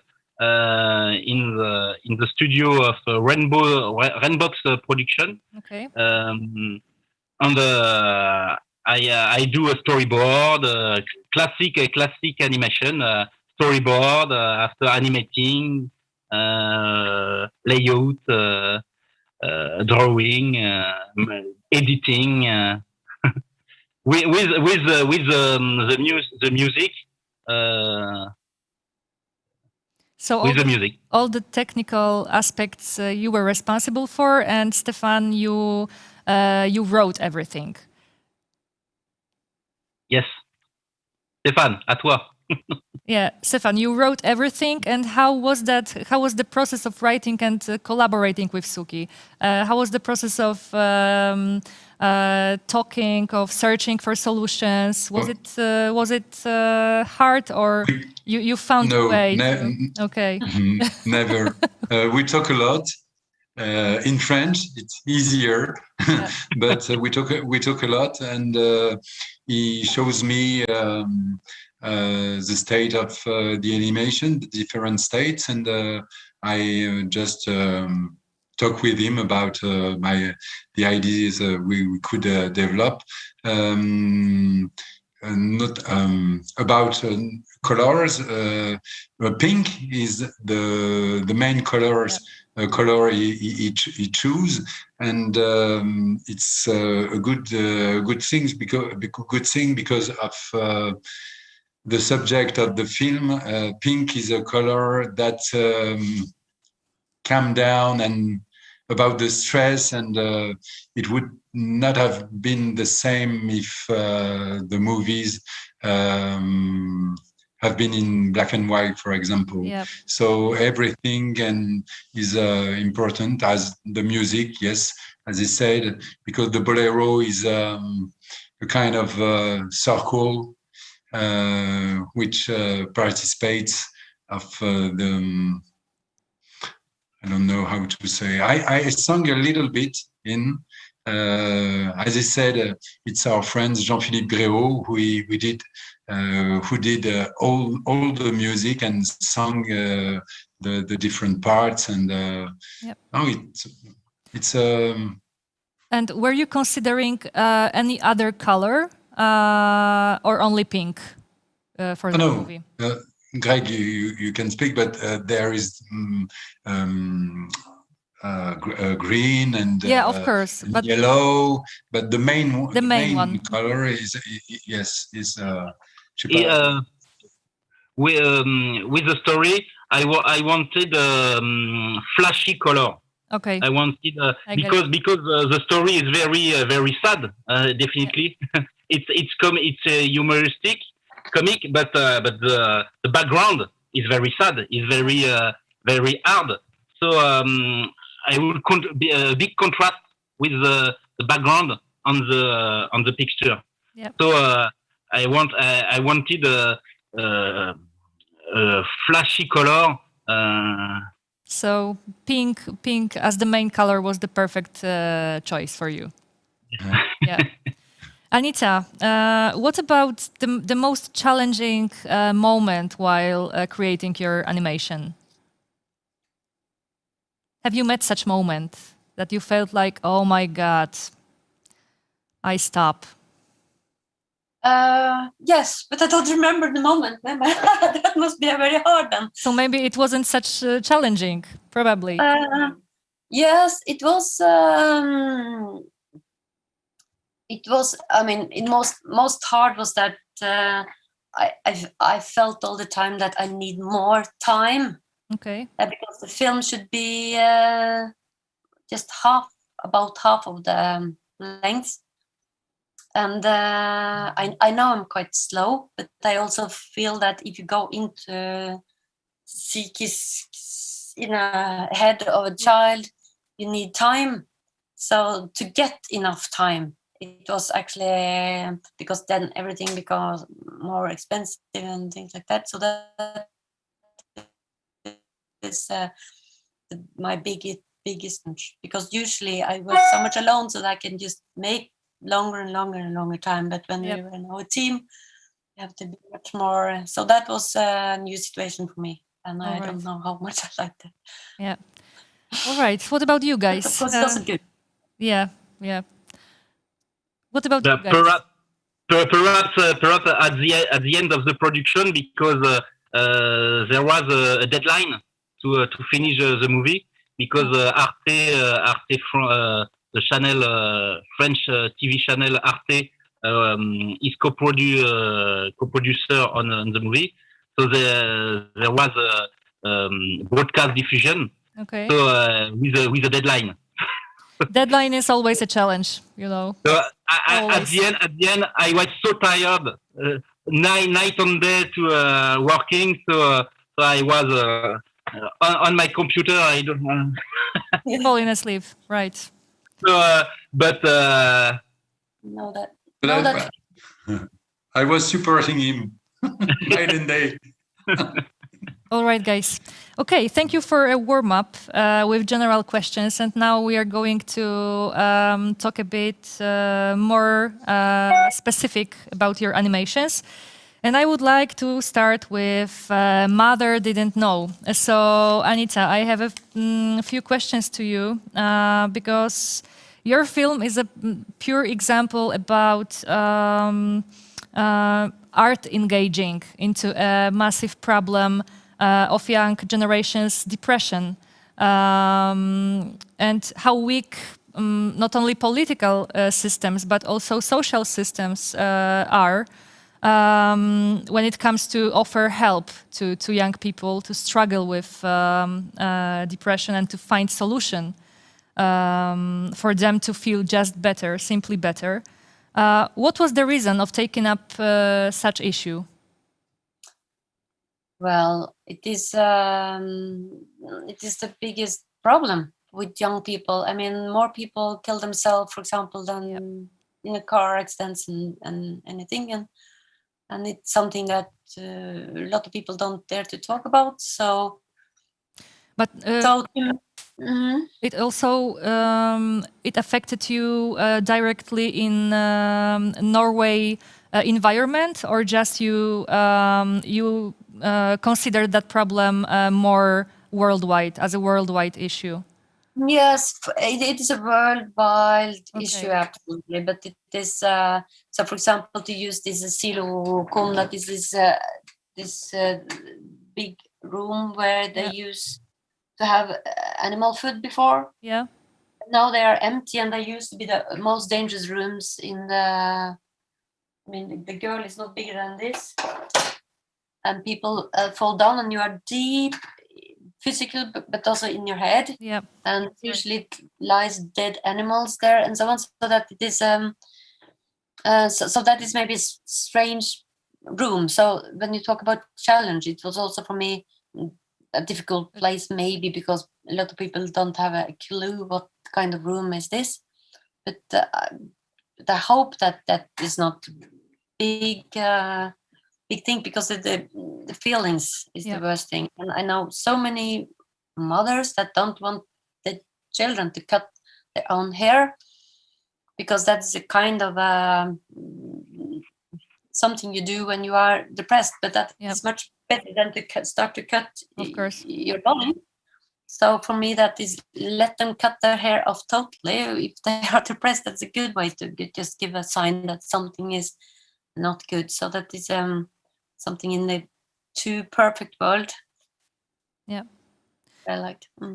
You also stated that you put in your film some Nordic mythologic figures. So can you tell us something more about this mythology? Maybe not everything, because for sure there are a lot of. Are you able to pick one or two? If it is possible, of course.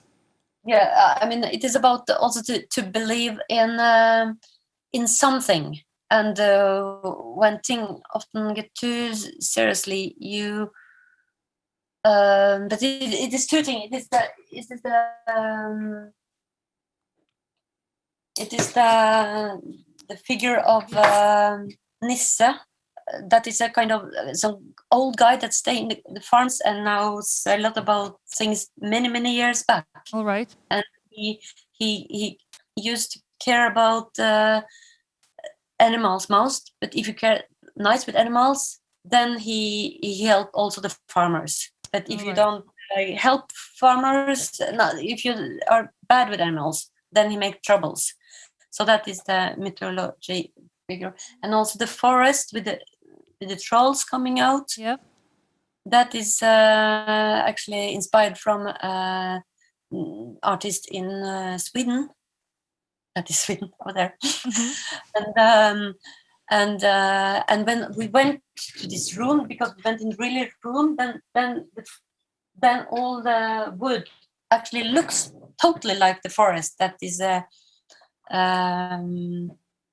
name of the man. Oh, sorry, I don't remember. But anyway, You can recall that later. Maybe it will come up. Yeah. Yes, but when you are in such a place where you don't want to live any longer and you go into a fantasy world, I wanted it not to be scary, but it can be for someone scary, and this other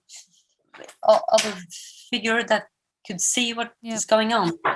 You also want to rescue her, to not leave the life in a way. Yep. So it was just a way to try to deal with a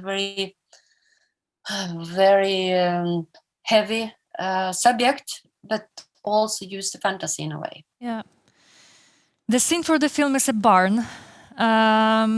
Also, I think the light plays special role as it reflects emotional state of the main character. I was really fascinated with the light going on in your animation and these different states of that girl. It was incredibly sad, but also I was trying to find in the light in your animation some solution for the problem. So does it really play a role, the light, that this simplicity for searching in light, some hope also works in your animation? Is it true, or it was just a device to mark the problem? Yes, I mean, for example, some people feel it was like being in a church because all the light comes out from up there, and you are down in the bottom. Yeah. And when the bird escaped because the window was broken, comes out, then again you feel, no, I'm lonely. But when you can turn around, and it was also a light from the other. And that was a kind of, not the heaven light, but the human light. And then it turns out, and it should be some parallels. But of course, it is when she lay down and cut her hair off, then she lay down out of the light. And then, so it was so I hope that it was a more meaning than to make. Yeah, of course. It was really deep. Just, yeah. Right. Yeah. Thank you very much, Anita. And now, guys, Mondo Domino. Wow, it was a really roller coaster for me to watch your animation, because the film itself is a mix of tragic comedy, musical, action, satire, burlesque, charismatic, dynamic, so consistent. So where does the idea come from to present the topic in such way, such tragic comedy? Yes, it's in 6 minutes. We wanted a film with no downtime, without a break, voluntary asphyxiating, with to be the viewer breathless, because the world is faster and faster. Yep. So we wanted to show all these things in this movie, with humor, but also with tragedy, with all things that made the life. The life is a lot of everything. So we wanted to show all these things. Yeah. Until the end. Sorry. Yeah, no problem. Go on. Until the end, when things come down and into space. But I agree with Greg. Yes. Yeah, it was really like a marathon. Yeah. Yes. Yeah. Like running even ultra marathon, I think, with swimming and with riding a bike. You know, complete roller coaster, really, without taking a breath. Yeah. No breath. Yeah. Apnea. Okay, so where did the inspiration come for that exact movie, for Mondo Domino? Where did you find inspiration? The inspiration for the topic in Mondo Domino. For the form or for the background? For the background and for the form as well. For the background, it's a true story because Stéphane, raconte Stéphane, ça sera plus simple. It's about cutting the trees, about trees, because I was a tree has been cut in the park in front of my house.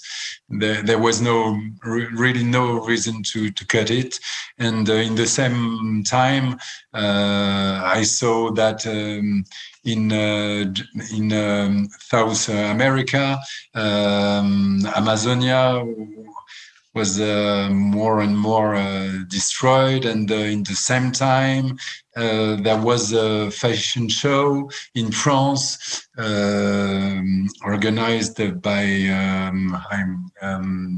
Chanel. Chanel, yes, and they cut a lot of chênes, so old trees, to make the fashion show, and it was for absurd. me, yes, And it's completely, still, totally absurd. So it began from there, and with the domino effect, made of all the things we can see in actuality and every day. So all the things in the films, all the action comes from reality. Because the reality is often exceeds the fiction. Yeah, I agree completely. Okay, so are you working on something new right now? I'm sorry? Are you working now on some new project? Yes, a lot of new projects. Okay, and still you are collaborating, right? You cooperate. Yes, we collaborate because we have co-funded production company. Okay. Utopie. So we continue to work together. Since 20 years now. Wow. Nearly 20 years, yes. But Utopie, the birth of Utopie was in 2000. 5 years. Ouais, three years. And do you want to share some details about your new project, or is it a secret? No, there is two projects in development because Pictanovo, the co-producer of the other co-producer in Mondo Domino, the French North region,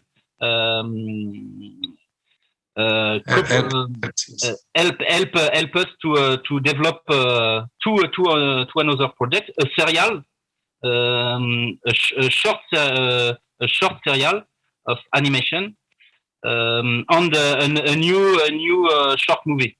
It will be politic fiction. All right. With and the pitch is one night, one president, one discourse. One speech. Yes. Ouais. So again, like cutting and leaving us with no. It will be different of Mondo Domino. It will be slow down. Okay. Very slow down. Really, slow down. It's hard to believe that you slow down. Really. But no humoristic. A true politic fiction.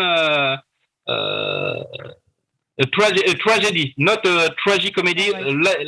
Only a tragedy. 100% tragedy. Okay. No pink color, only blue color. Okay, all right. Blue and dark. No pink color. Okay. Okay, guys, before we say goodbye to each other, I would like to invite our audience to next set of short films. And I really appreciate your presence today. I'm really happy that I had the opportunity to talk to you. And I really keep my fingers crossed for your current projects, for your future projects, and wish you all the best. So thank you very much for being here with us. Thank you very much. You. Thank you. And have Merci. a great day. Bye-bye. You too. Bye. Thank you.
Estrada w sieci.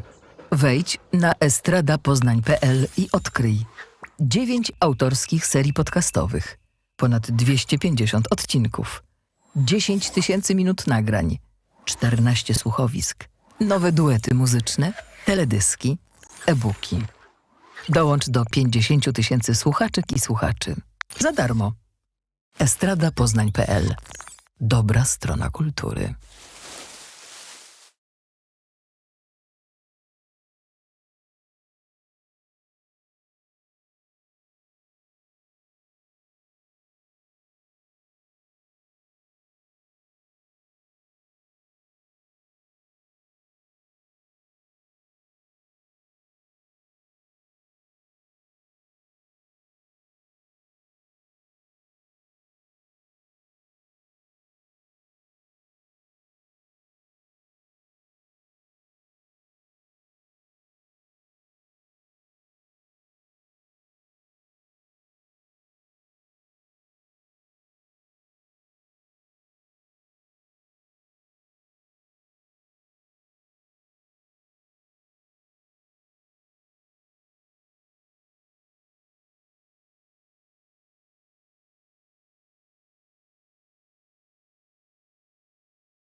Estrada w sieci. Wejdź na estradapoznań.pl i odkryj 9 autorskich serii podcastowych, ponad 250 odcinków, 10 000 minut nagrań, 14 słuchowisk, nowe duety muzyczne, teledyski, e-booki. Dołącz do 50 000 słuchaczek i słuchaczy. Za darmo. estradapoznań.pl. Dobra strona kultury. Hello, everybody. Hello to our guests and our audience. It's Oscar qualifying 14th International Animated Film Festival, and today we are having 6 Q&A sessions. Now we are going to have our 5th, Love Will Forgive You Everything. I am really honored to host my guests from around the world. I'm going to introduce them to our audience. Hello, guys. Melanie Turner from Belgium with a film Hold Me Tight. Hi, Melanie. Hello. Hello. Then we have Mole Hill from United Kingdom with a film The Owl and the Pussycat. Hi, Hello. there. Floor Adams from Netherlands, film Mind My Mind. Hello.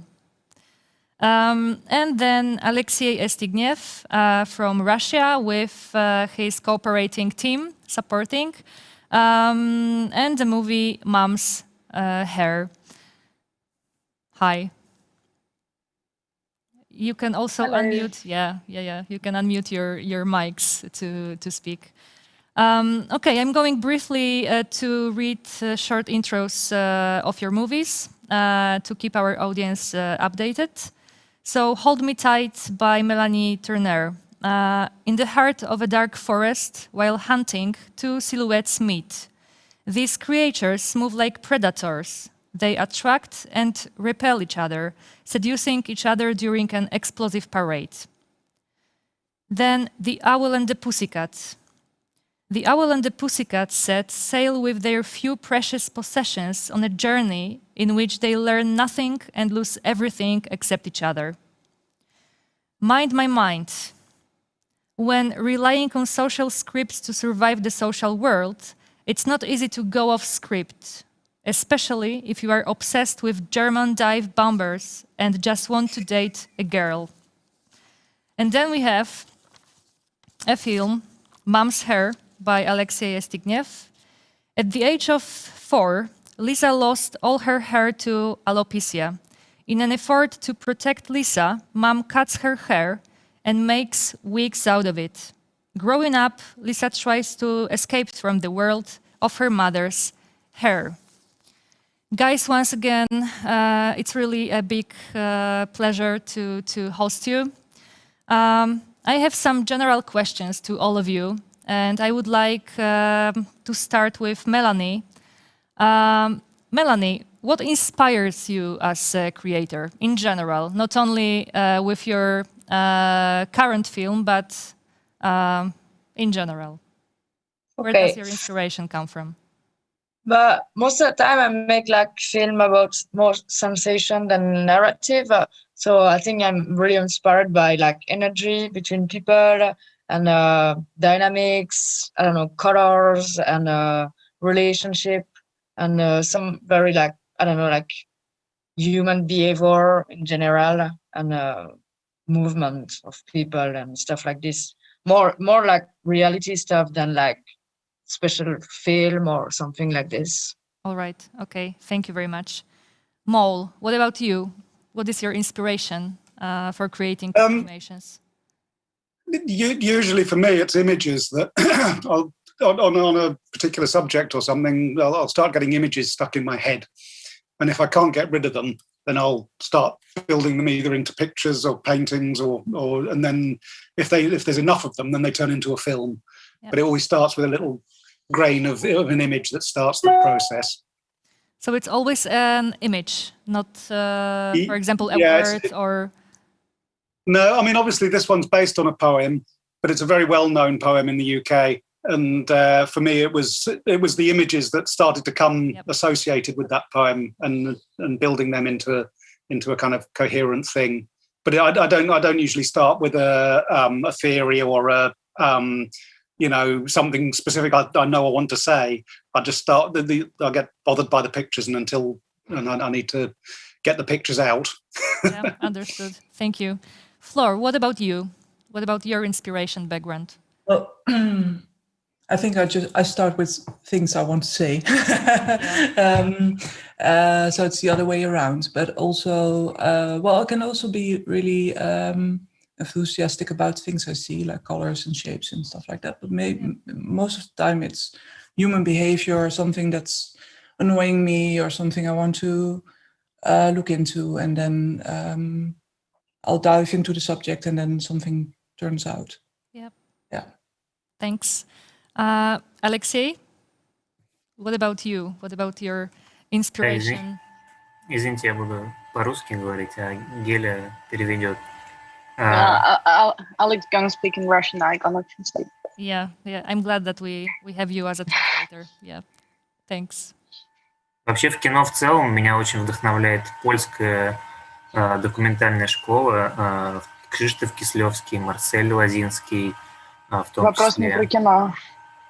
Не про кино, а про что? Нет, вопрос про жизнь. Что тебя вдохновляет в жизни? Какие явления, какое общение между людьми, не знаю, цвета, впечатления, природа. Не про искусство, а про что тебе дает для творчества основу.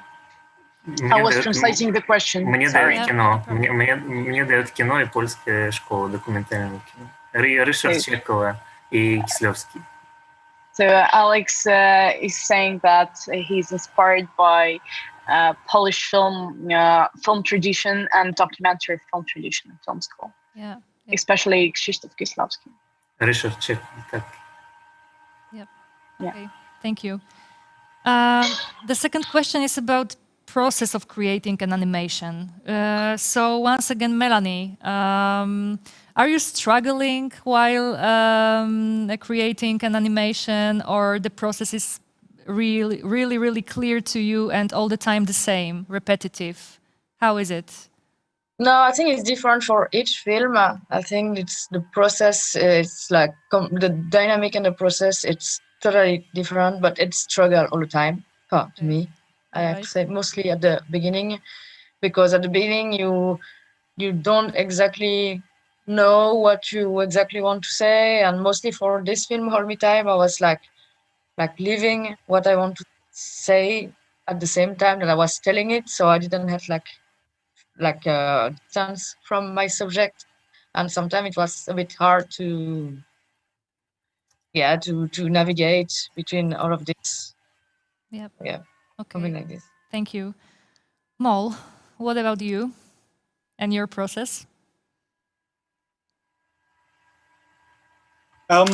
With this one was a weird one for me, because usually what I do is stop frame with puppets and things, but this was a technique that I've been quietly developing, which is using wax, backlit wax to animate with.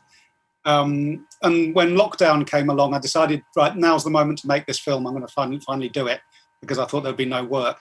So I went into my garage and started making it. And so the process, I was kind of learning the process as I was going along, which was, I have to say, really enjoyable. It was just great fun to be, and because there was no finance for this film, nobody was, there was no budget, there was no schedule. I was able just to play and explore and try different things. And yeah, it was a really enjoyable 3 months in the dark in my garage. Great. Okay, thank you. Flor, what about you? Well, it took me almost 10 years to make this film, so it's also quite different, I think. Was a long time to come to the script. It was very hard to because it's on autism, and it's I wanted to be as accurate as possible. Yeah. Also to create a great representation of autism, and so the whole writing process took me very long. And then also, well, it turned out to be a film of 30 minutes, so it's and a big team and a co-production. So I started on my own, and I thought, well, I can do this on my own. I can do this. Maybe 10 minutes or so. And then it grew bigger and bigger. And in the end, it was like massive from my point of view at least. And yeah, and it's already 2 years old now. So to me, it's been well, it's not that fresh anymore. And I'm working on new stuff, and I see myself step into the same into the same hole again. Like I'm never going to do this again. Now I'm going to create something of 5 minutes maximum, and now it's becoming more like 18 minutes, 20 minutes again. So it's well, it's a bumpy ride every time again. But I love it. Yeah. But is it a bit different now, the process of a new project that you are working on than the previous one, or it's the same? No, it is different because now it's the same in a way, because I like I said, I had the feeling I wanted to do everything different, but it's not possible in a way because I'm me. So this is how I work, I think. And but I'm not. I intend to finish this film in 2 years and not in 10 years. So that's a difference then. Yeah, that's a difference. Yeah. Yeah. Definitely. Okay. Thank you very much, Alexei. The same question to you about the process of creating a movie. Спасибо. Вообще изначально это получается мой первый дебют в анимации. До этого я никогда не занимался, и пришли мы к этому из документального кино и задумывали изначально этот фильм как документальный, но постепенно все документальные эпизоды отвалились, и осталась одна анимация. To begin with, we should say that it's our debut in animation, because we've been practicing documentary filmmaking, and we imagined this film as a documentary as we started, and then all the documentary scenes have just fallen out, and we decided to make a full animation film. Okay. Would you add something more, or that's all? Про процесс творчества скажи. Я понял, да. Ну и в целом это было очень трудно, потому что это был первый раз. Очень много всего пришлось удалять, переделывать, но надеюсь, что дальше будет проще, потому что мы планируем и дальше делать анимационные фильмы. So it was kind of challenging because it was our first time in animation, and we didn't have a checklist, we didn't have an instruction. We were trying, we were deciding not to do things, we had to redo some things. So it was kind of a tough task, but we liked it, and we hope that we're gonna practice a bit more and continue in animation. Yeah. Okay. Thank you very much. All right. The name of our set for today is Love Will Forgive You Everything. That's the name of a set. And I would like to start with Melanie now and your movie Hold Me Tight. Melanie, first of all, I would like to say, or I have to say, that my impressions after watching your animations were really crazy, comparable, and today comparable with some deep techno rave, and I repeat that second time today. Like a deep, dirty underground.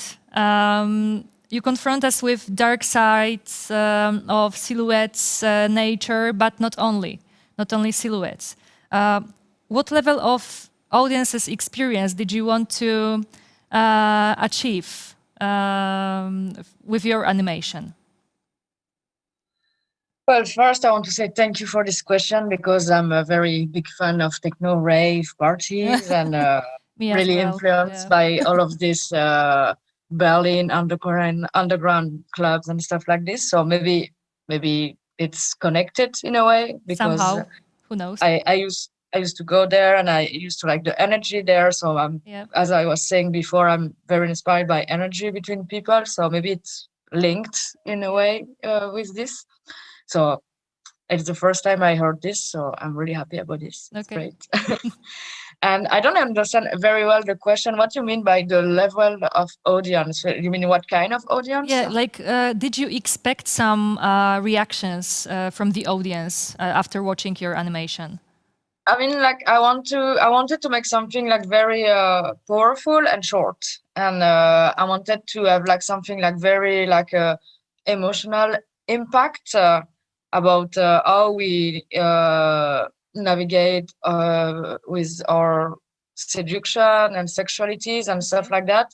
I wanted to make it something like strong and a bit like how you say like it goes like up, upper and upper and upper and upper, like an ascension, something like this, you know.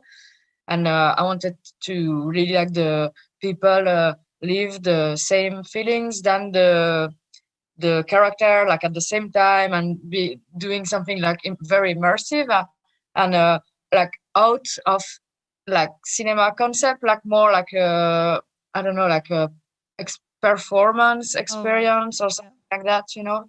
And like that, the sound was very important for that. And I realize also now when I see my film in screening, the experience of the film is really different if the sound is in the sound in the cinema it's high enough or great enough, because like when the sound is quite strong, you can feel the beat also inside of you, and it makes like, for me, it makes like it makes a connection between the audience and the image and the characters. And this is for me the best condition, because when you are watching it in a laptop, you have more distance with it. Yeah. So yeah, this is that kind of impact that I wanted to do, but I wanted also to speak to everybody. Like I didn't choose like a type of audience, like young or old, and also I choose to not have like not gender character, like they are like, don't know, then you don't exactly know if they are like boys or girl, or it's a bit like ambiguous, you know, like that. Also, like a lot of people can connect with them, and also it talks like, even if it's like it's a straight couple, but I mean like all of this like seduction, like predator behavior in our seduction are like for all kind of sexualities, I think, like so. So yeah, I wanted to touch like very large audience. Yeah, thanks. Okay, and does the story of these two creatures reflect our contemporary way of being together in a relationship?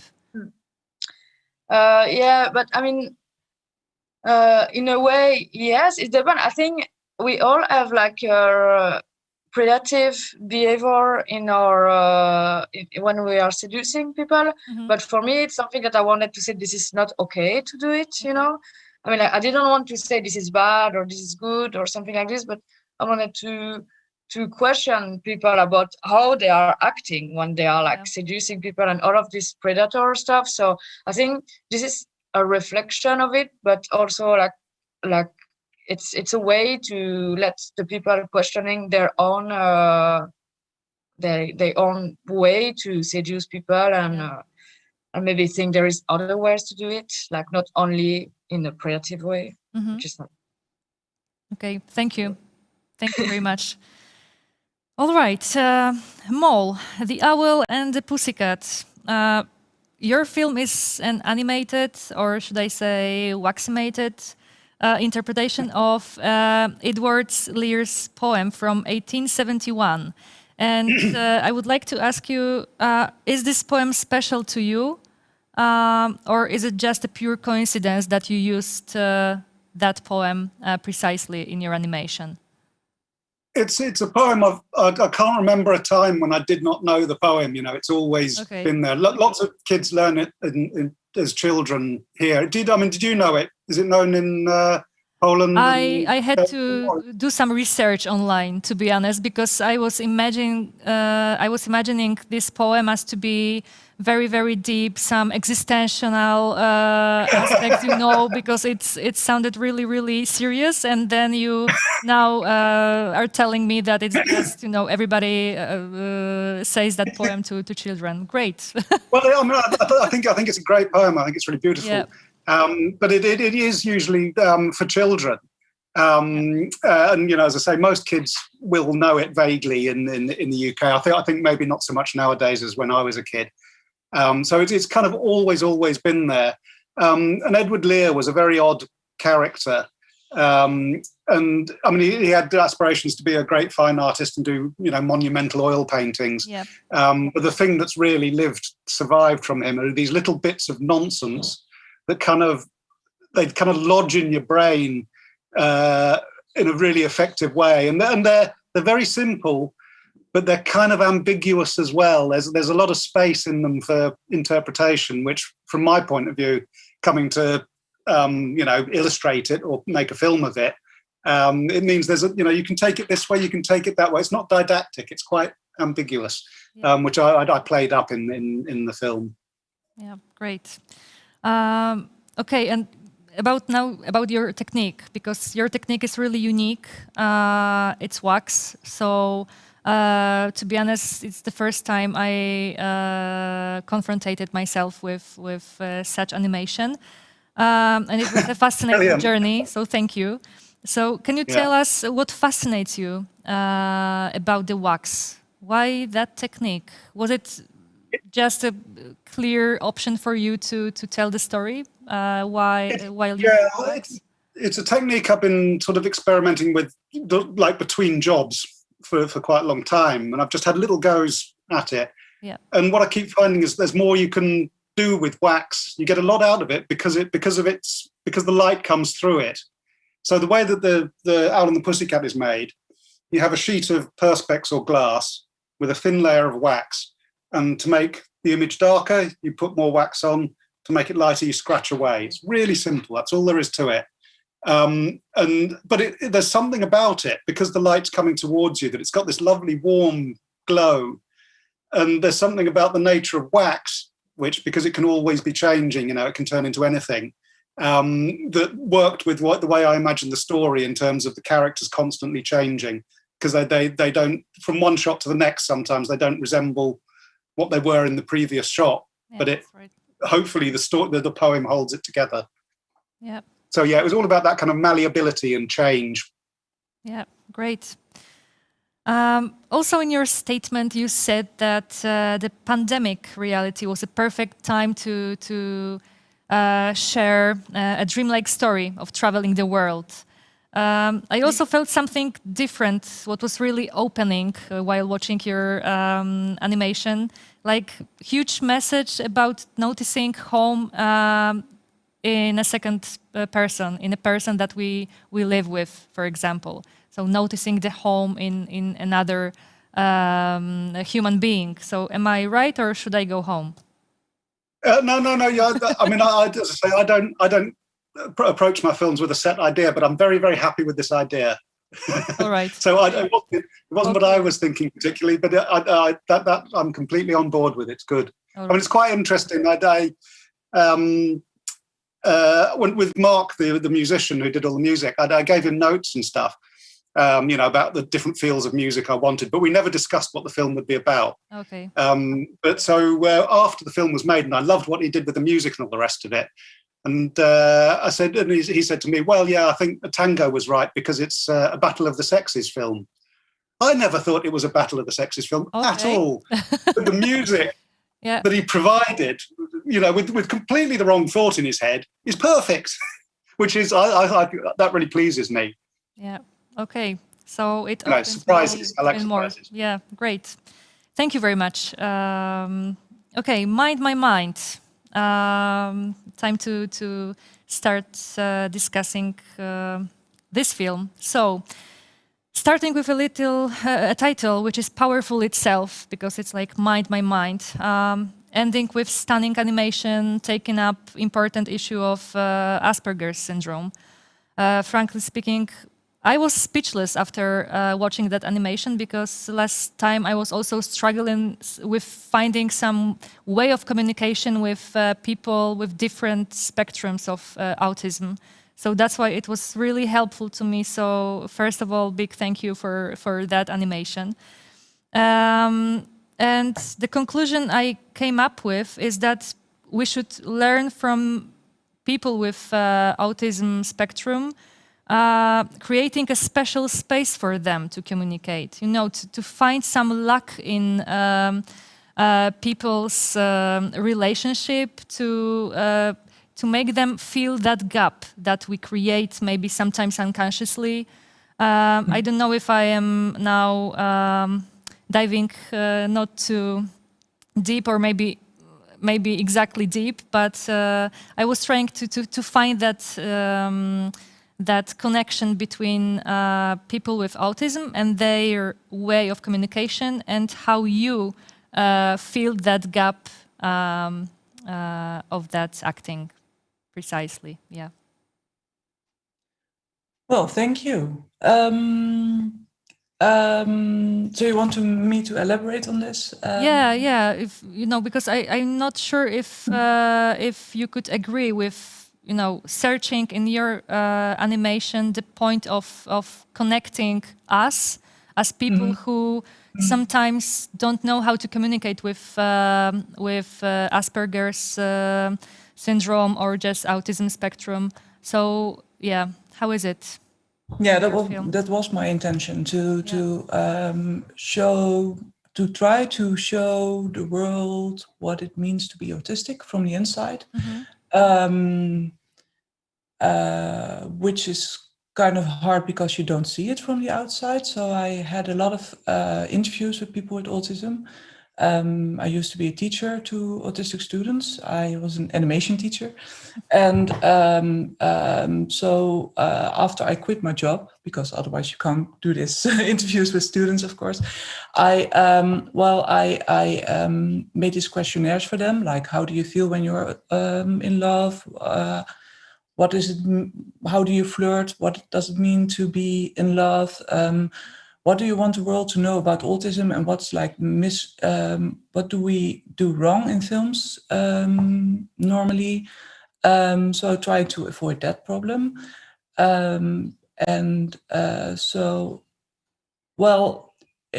turned out to be a film that's insightful for people who are not autistic, but also it turned out to be a film people with autism used to tell their friends and family, like, this is how I feel, which is, of course, fantastic. I had these heartbreaking messages and almost love letters from people like, oh, you nailed it. And it was so fantastic. Like, I thought, this is why I make films.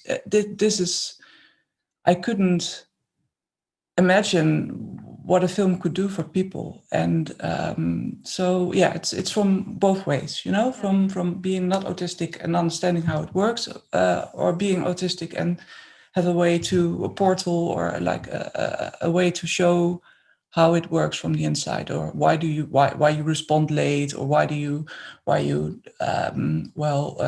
say the wrong things at the wrong time, why you are really into a subject and you can't change. Well, you can't stop talking about it. How does it work? That was the whole point of this film. Yeah. So thank you for your comment, because that's exactly right. So I'm glad. And also thank you so much for selecting this film, because otherwise we can't reach those people. You're the portal right now to Poland. So hopefully many people will enjoy the film. Yeah. Yeah. For sure. And were you 100% sure about techniques that you used in your animation movie, or was the process changing?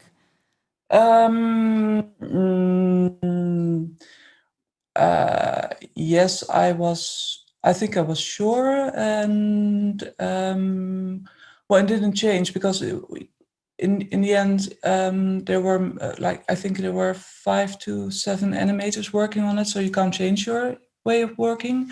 And for our next film I'm trying different things, of course, because it's after working for many years, there are moments that I thought, well, I want to do something else, but I can't. This is the way this is what we need to do now to get a coherent story and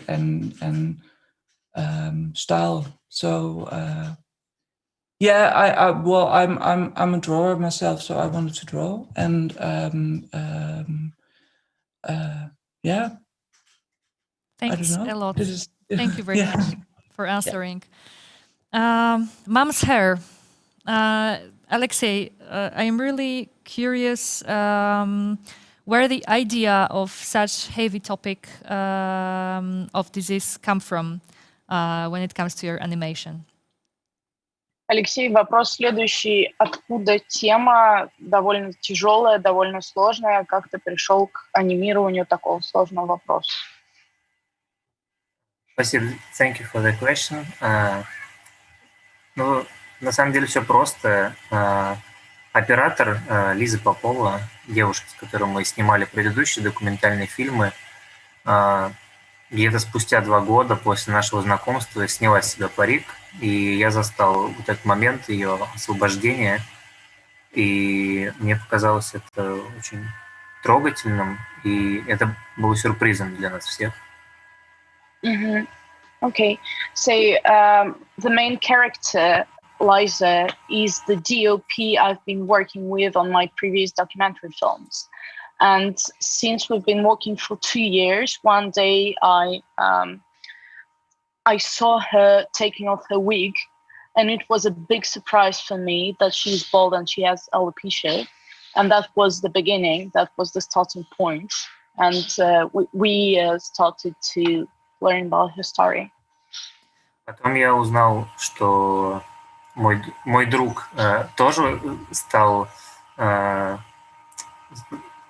болеть аллопецией, и мне показалось, что, наверное, нужно подумать об этом и что-то об этом рассказать, потому что большинство людей путают эту патологию с раком и считают, что человек на грани смерти, хотя на самом деле это обычные люди, которые могут существовать абсолютно нормально. Mm-hmm. So then I learned that my close friend also got alopecia, and this topic seemed curious to me. Also, because there are many people who treat people with alopecia as people with cancer, because the symptoms might be the same. Like people are bald, and you start thinking that they're ill with cancer.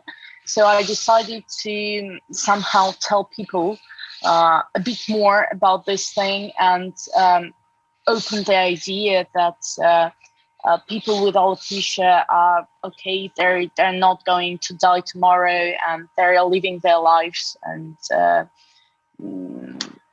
having some relationship with mom of the character. И мы очень долго думали, с какой стороны подойти к этой истории, и все время все складывалось о проблеме, и получалось очень социально, можно было спокойно выкладывать историю на YouTube и забыть о ней. И потом, когда я узнал, что мама Лизы состригала свои волосы, то тут история сложилась, и мы поняли, что история на самом деле не о проблеме, а о любви, о заботе, о свободе какой-то. And it took us a really long time to find the right angle from which to look on this story, because when we started creating the script, we were making a story with a social problem, with alopecia as a social problem. And then Liza told us that the wig she was wearing was made from her mom's hair. Her mom was cutting off her own hair and creating wigs.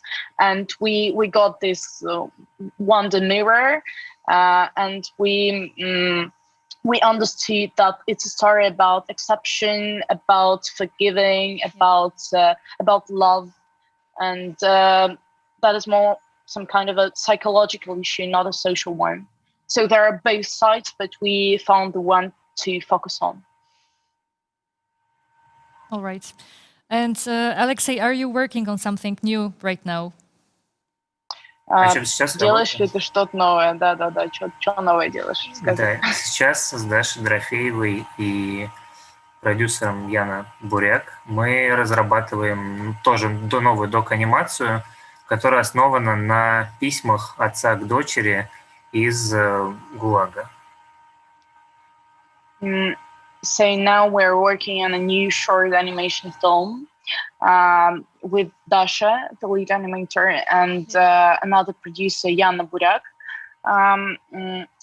It's a story about letters from a father to a daughter. It's a documentary story based in Russian 1930s. And the father is being sent off to prison, to the famous Gulag. Okay. And he's writing letters to his daughter from Solovki Island, the island where many intelligent people were imprisoned. И интерес истории в том, что в этих письмах он решил не рассказывать дочери, где он на самом деле находится, и присылает ей гербарий, рисунки, будто бы он находится в научной экспедиции. And the curiosity of the story is that in these letters, the father is trying to pretend that he's not imprisoned, but being a member of a scientific expedition, and he's sending flowers, some pictures, herbariums to his 5-year-old daughter, and he's trying to somehow create an imaginary world of his happy and interesting expedition life while he's being working for Soviet prison. Yeah. Надеемся, что вторая попытка будет качественнее, лучше. And so we hope that our second try in animation will be more just better Quality. and with more quality. Yeah. So I keep my fingers More crossed successful. for your first Thank project. you. And Thank you before very we say goodbye to each other, I would like to invite our audience to the last set for today at 7 p.m. Thank you guys for being with us. It was a huge pleasure to host you, and I wish you all the best for your future projects. Hope to meet you someday. You never know. Thank you. Thank you very much. Have a great day. Bye. Bye-bye. Bye. Thank you very much.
Estrada w sieci.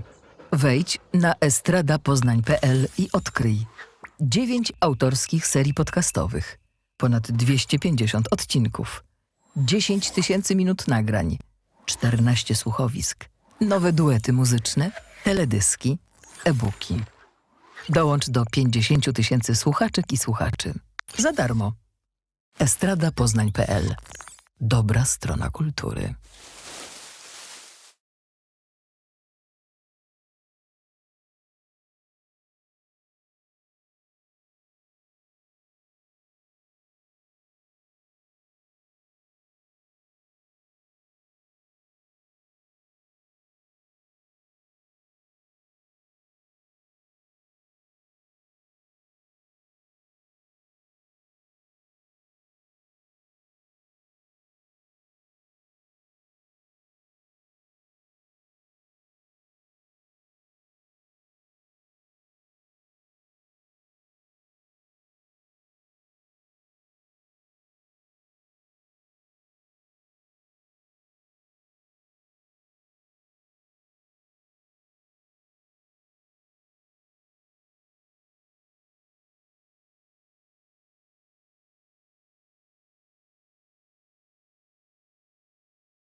Estrada w sieci. Wejdź na estradapoznań.pl i odkryj 9 autorskich serii podcastowych, ponad 250 odcinków, 10 000 minut nagrań, 14 słuchowisk, nowe duety muzyczne, teledyski, e-booki. Dołącz do 50 000 słuchaczek i słuchaczy. Za darmo. estradapoznań.pl. Dobra strona kultury. Hello again. Welcome at Oscar qualifying 14th International Animated Film Festival. Today we are having 6 Q&A sessions in short films competition. And now it's time for the last one named It Really Happened. I'm really honored to host our today's guests, and I'm going to introduce them to our audience online. So, hello, Souvenir, Bastien Dubois from France. Hi there. Hello. Hello. Hi, everyone. Then we have Alexei Chamin from Russia with a film A Little Sun in the Cold Waters of Beslan. Hi, Alexei. Hi. Hi. And we have Arjan Brentjes from Netherlands with a film Sad Beauty. Hello. I'm going to read short descriptions of your movies for those people who didn't watch them yet. So I'll start with Souvenir. For 10 years, I pretended I wanted to get my grandfather to share his memories of the Algerian War. Today, I'm not sure I want to hear what he has to say or whether I want to make this film at all. That's Souvenir. Then we have A Little Sun in the Cold Waters of Beslan. Olga, who lost her son during the terrorist attack in Beslan, decides to go to the fatal place. On the way, she meets a man whose views on what happened differs from the attitudes on the main character. And last but not least, Sad Beauty. In a heavily polluted world, a young woman mourns the disappearance of animal species. When she falls ill due to a bacterial infection, nature appears to send her a message in her hallucinations. Once again, hi guys. I would like to start with some warm-up general questions to all of you. Starting with Bastien. What inspires you as a creator? About this film in particular or in general? Just in general. I would say life. Most of my work is based on real facts, real events. It's more or less animated documentary, so it's always about something that happened to me or some facts I heard about. Yeah, okay, thank you. Arjan, what about you? What is your inspiration the most? Well, in general, it's also very close to myself. It's what I think about in a certain period when I'm writing for a new film. Mostly it has to do something with current events or something that's going on in the whole world and how it relates to me, or I should say, I always choose something that I don't really know what my opinion on is or how to deal with something. And then I let the process of making the film, or at least making the script, be a part of figuring out what I want to say. Yeah. Sorry. And I always connected to some visual style that I'm interested in at that moment, usually a style from the past. Like I made a film in a very 60s style because it's somehow connected to the subject I was doing at the time. And this time I made it in a more Art Nouveau style, because it was, for me, interesting to combine that with things that are going on today. But I will not go into it too deep as an introduction. Yeah, thank you. Alexei, what inspires you as a creator? Меня по большей части вдохновляет литература, кино, театр. И я знаю, есть авторы, которые вдохновляются как-то вот подпитываются реальной жизнью. Я бесконечно их уважаю, но для меня художественная правда, она, конечно, всегда точнее и острее, чем факты жизни, я бы так сказал. So, what inspires Alexei is literature, cinema, and theater. There are creators who are inspired by real-life experiences. I have great respect for such people, but for me, the artistic truth is always sharper and more accurate than the facts of life. Thank you, Alexei. Okay, the second question will be about your creating process. Are you able to briefly describe your process of creating an animation? Arjen. Well, I already went into it a little bit. Yeah, a little bit, yeah, smoothly. So so I start with some subject matter and I combine it with visual style, and then I just start collecting stuff, collecting ideas, collecting images, and I make a lot of these file folders on my computer with different angles for the subject, different attempts to find characters or backgrounds or something that could play a part in the story of the film, and then usually after a couple of months things start to click and I start to figure out what are the right elements to construct the film from, and then there are different paths to the final work. Sometimes it's just keeping it free until it's finished, and with other projects I have to be more specific before I start the actual production. Is it only you, or also you cooperate with some other artists? Or so far it's been so far it's been only me, and I want to cooperate more in the future, but it's gonna take me some time to figure out how, because I also make the music, and mostly the music is finished before I even have a script. Okay. So that's So that would be very difficult to difficult way to cooperate. But the future will tell. I will find a way probably. Yep.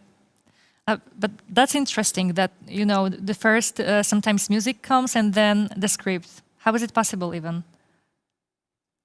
Oh, because that's one of the elements. Yeah. For me, it's not. Normally, if you make like a Hollywood movie, you need a precise script and then you start working. But that's not how I work.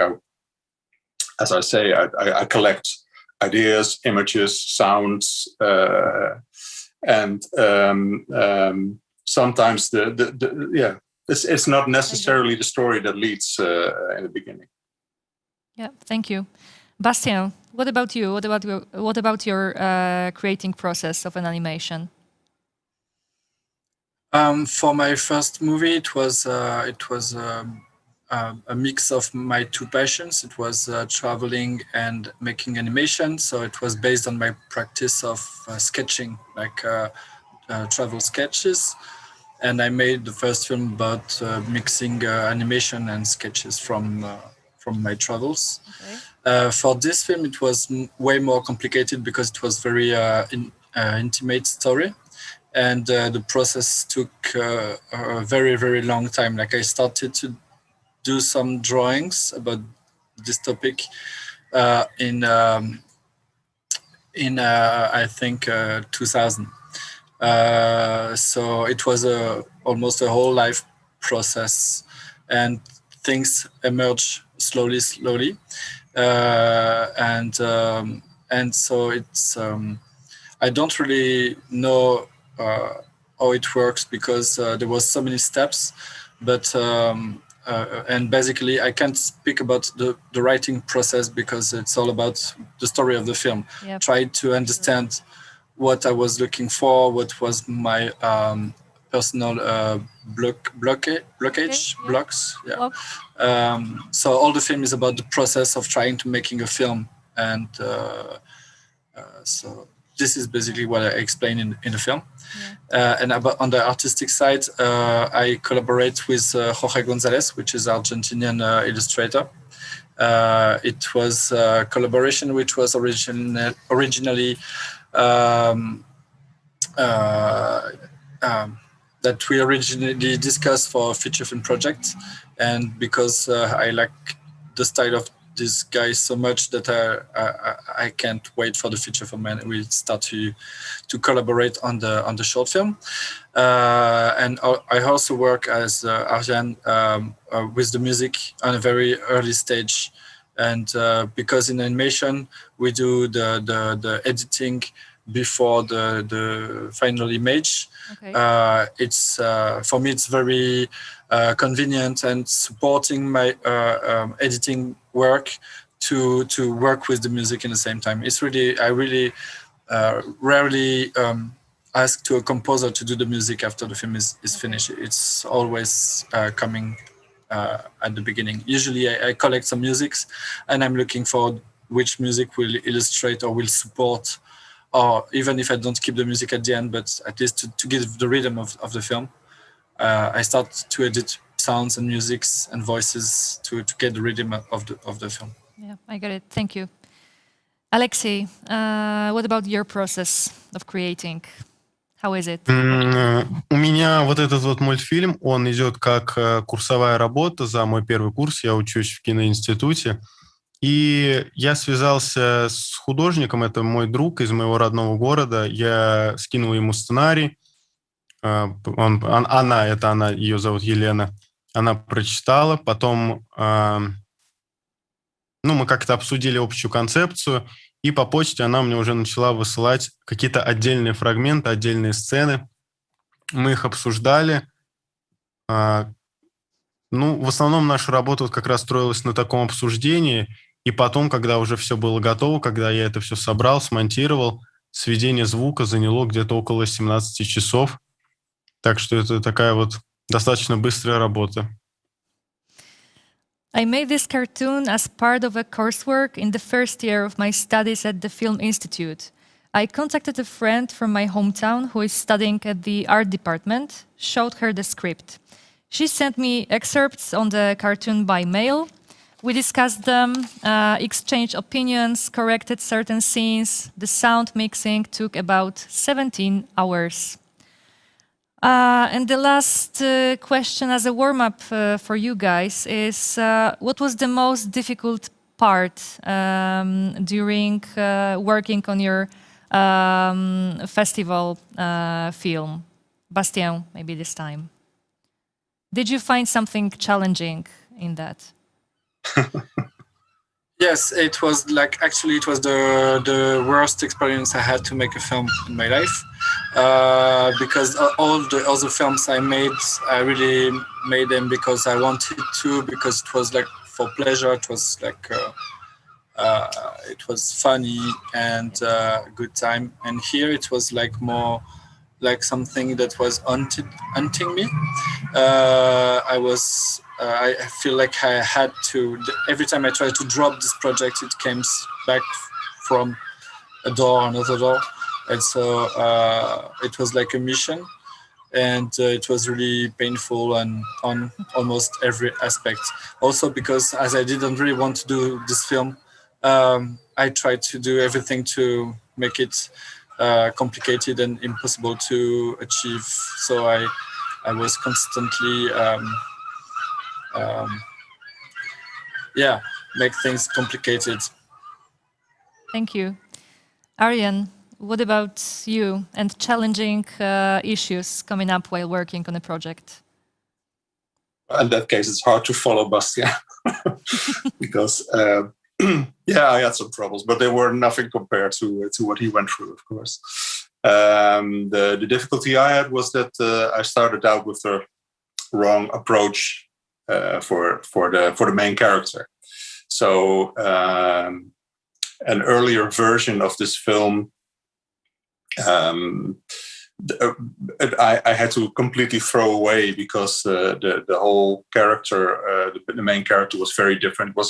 It was in contemporary times, and she was an influencer, a vlogger, and it just didn't work.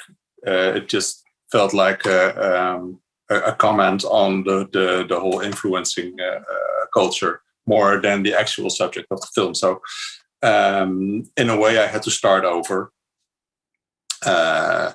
And well, that was the difficulty, but it turned out fine, of course.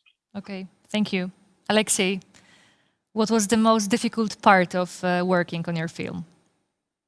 Для меня самым сложным было это не отклоняться вот от этого заданного вектора движения истории, и очень сложно быть честным перед самим собой, когда работаешь с таким серьезным материалом. Александр Николаевич Сокуров говорил, что кино — это настоящее оружие, и поэтому нужно нести большую ответственность, когда создаешь какую-то историю. Я так считаю. The most difficult thing for me was to determine and stick to the vector of the story's movement, make it truthful and sincere, as I realize that I bear a huge responsibility for such serious material. As Alexander Nikolaevich Sokurov said, cinema is a real weapon. One needs to keep this in mind when creating a story. Okay, thank you for the warm-up. And then, Bastien, souvenir. I have some questions to you connected with your film. You handle perfectly with remembrance, as it appears as the issues for every generation.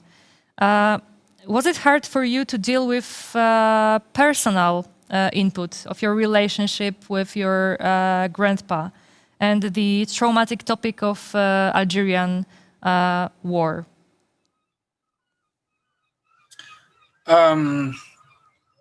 Yes, it was difficult, and as I said, it was not a topic I chose. It was more like the topic could choose me, it was like a family heritage, and also national heritage, and this topic of war between France and Algeria is a big thing in France, even in actual politics, even if it was 60 years ago. But it still a lot of things that happen today are related to that on the political side of the French politics, and like it's really a nasty file. Even if it's a big thing, it's mostly taboo because French people and French politics, or they are ashamed to face what happened, or they use it in a political view for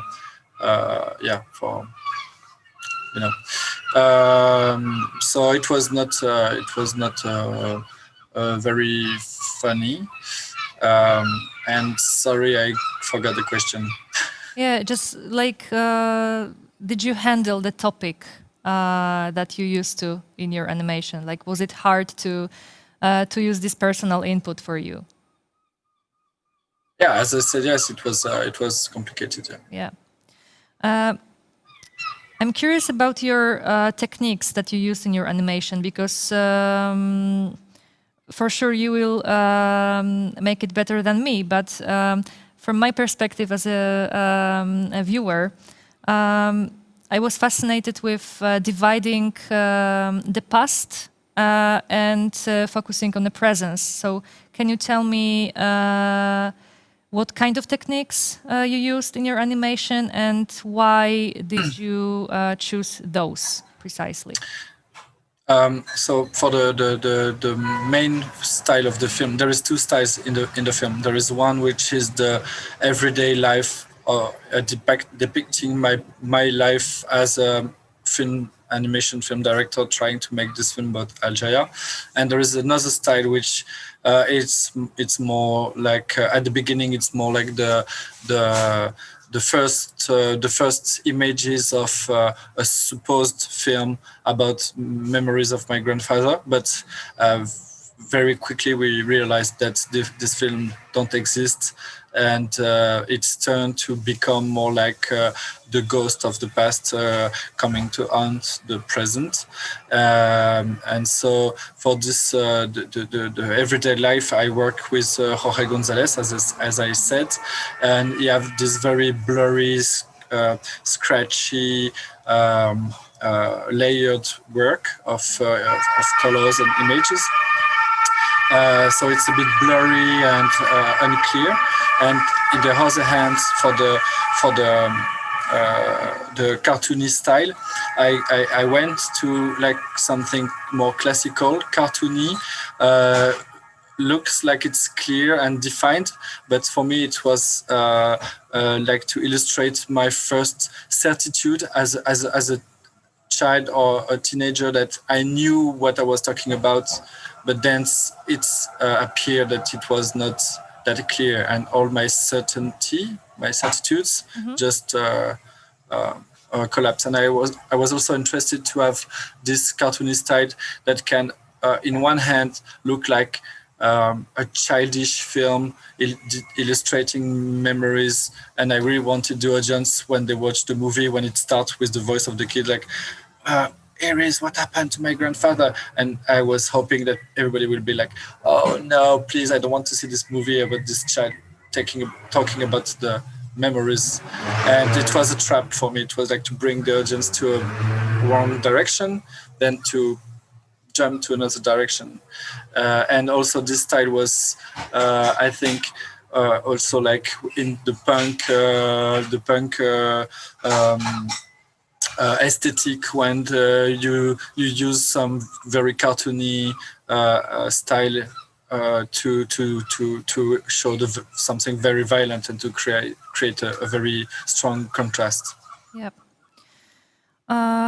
Today I'm not sure I want to hear what he has to say, or whether I want to make this film at all. Is it like it's too much emotional background for you about working on this movie, or is it an artist's manifest that you can take up some topic and then also you can easily resign from the topic while working on a project?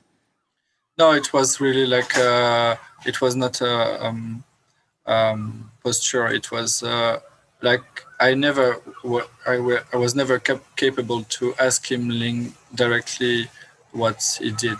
It was always on evocation. Yeah.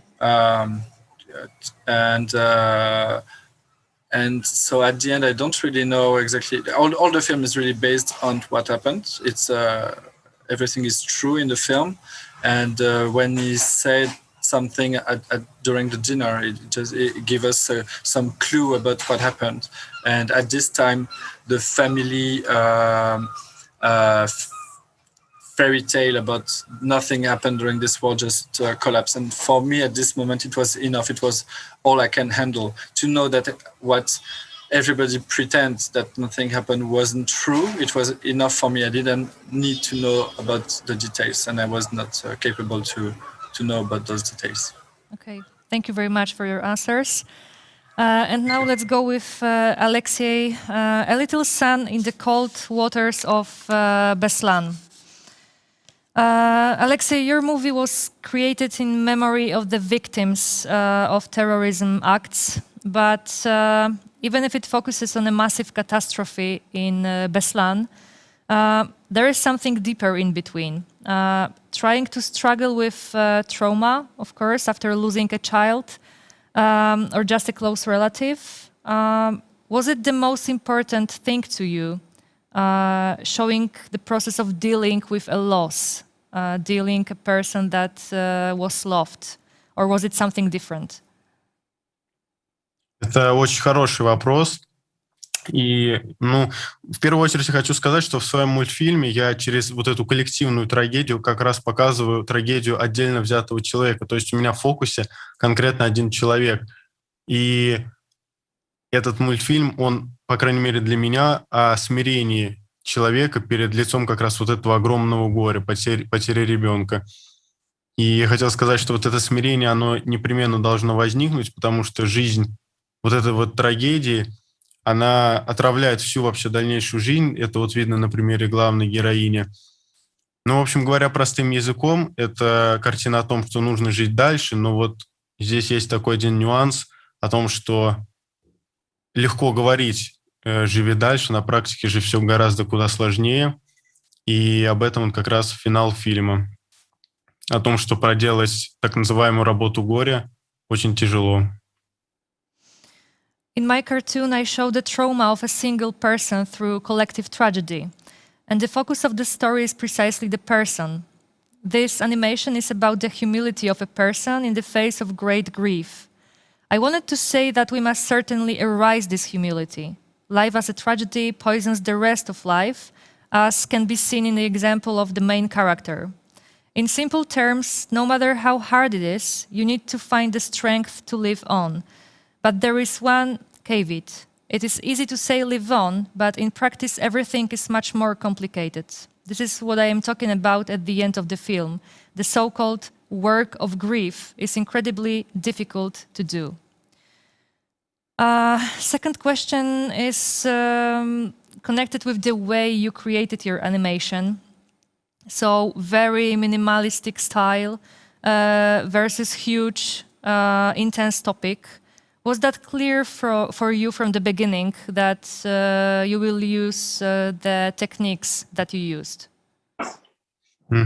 Спасибо большое. Я и мой художник Елена, про которую вот я раньше говорил, мы практически с самого начала видели вот эту общую концепцию истории. А дальше мы уже работали над какими-то отдельными деталями, оформлением черного и белого цвета, вот конкретно определяли, как они будут взаимодействовать друг с другом, как будет взаимодействовать черный цвет с белым вот в конкретно заданной сцене.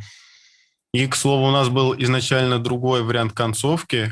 Точнее, сначала был один вариант концовки, потом мы попытались его поменять. Этот вариант концовки предложил мне мой преподаватель, и мы не поленились все это прорисовать заново, озвучить, и когда, ну, чтобы посмотреть, как это отразится на общей истории. И когда мы уже подставили эту концовку, этот вариант финала, то, ну, стало очевидно, что лучше вернуть первый вариант финала, который вот вы как раз и увидели.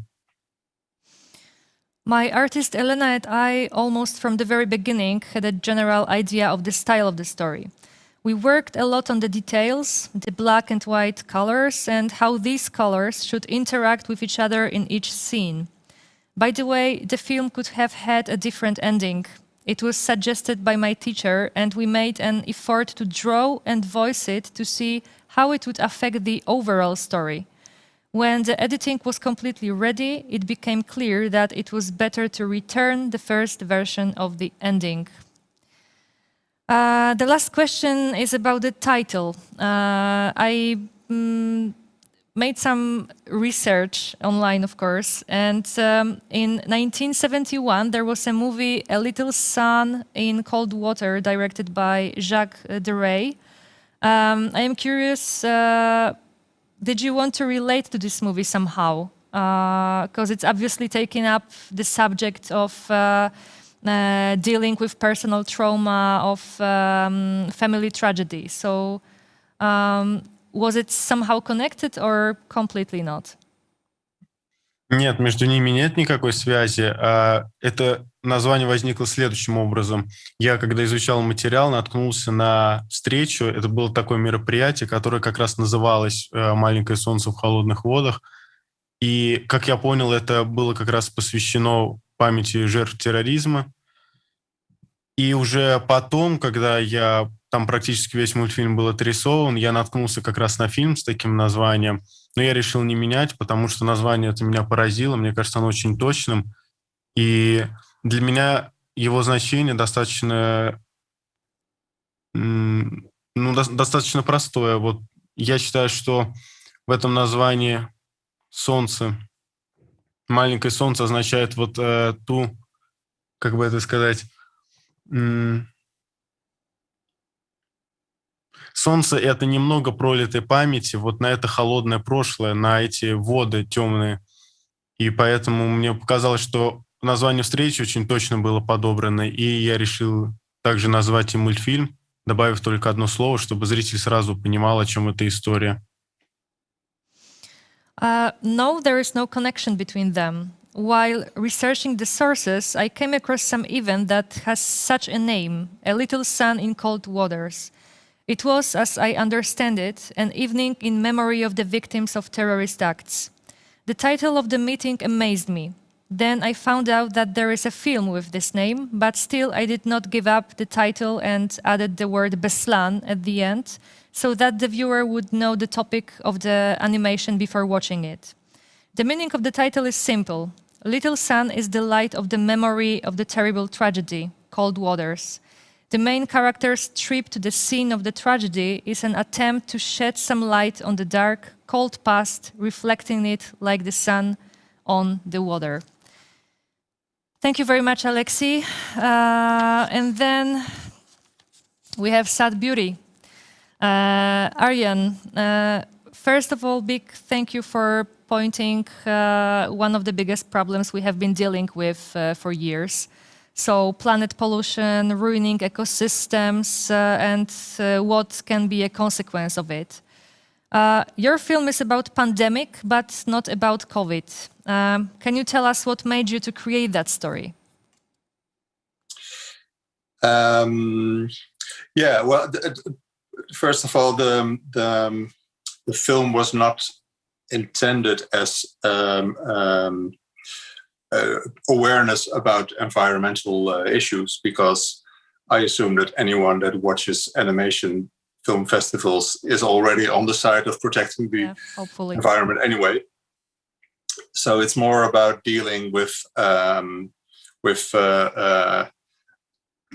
some intangible catastrophe that is coming your way. Yep. And accepting the fact that things just are here for a short while. That is actually more what the film was about. Excuse me. So I was looking for a way to emphasize that humanity is only a dot on the timeline of life on Earth. And so I was researching a way to destroy humanity. And then a bacterial pandemic seemed to be the most poetic solution, because bacteria were also one of the first sources of life. So we are bacteria. Yep. And so then that's how the idea of the pandemic came into the story. And of course, then when I was finishing the film, the COVID pandemic started, and it had a little bit of influence on some details in the film. Yeah. For example, the way the people looked when they pick up the hazmat suits of the helpers that are picking up people from the streets. They first looked different, but then you saw all this news coverage of white suits and masks and whatever. So I thought, okay, well then I will change that. And another thing that changed was the ending, because this was one of those films that was changing and developing until the very last moment that it was finished. Because the original ending was much more, was very large with a choir, and it was zooming out of this Earth with a space view, and it has some connotation to the ending of 2001: Space Odyssey, because that one ends with like space being the new place where humanity can go, because the Earth has gotten too small for humans. And this is actually saying, well, we are so small compared to life on Earth. So I wanted to end it with Earth on one side, and then the mask of an astronaut with a skeleton inside. But then at the beginning of the pandemic, that was very dark. That would have been maybe too insensitive to millions of people dying at the moment. So I chose a more solemn and poetic ending, which actually worked better anyway. So for me, the pandemic helped to create a little bit better film. All right. Yeah. Okay.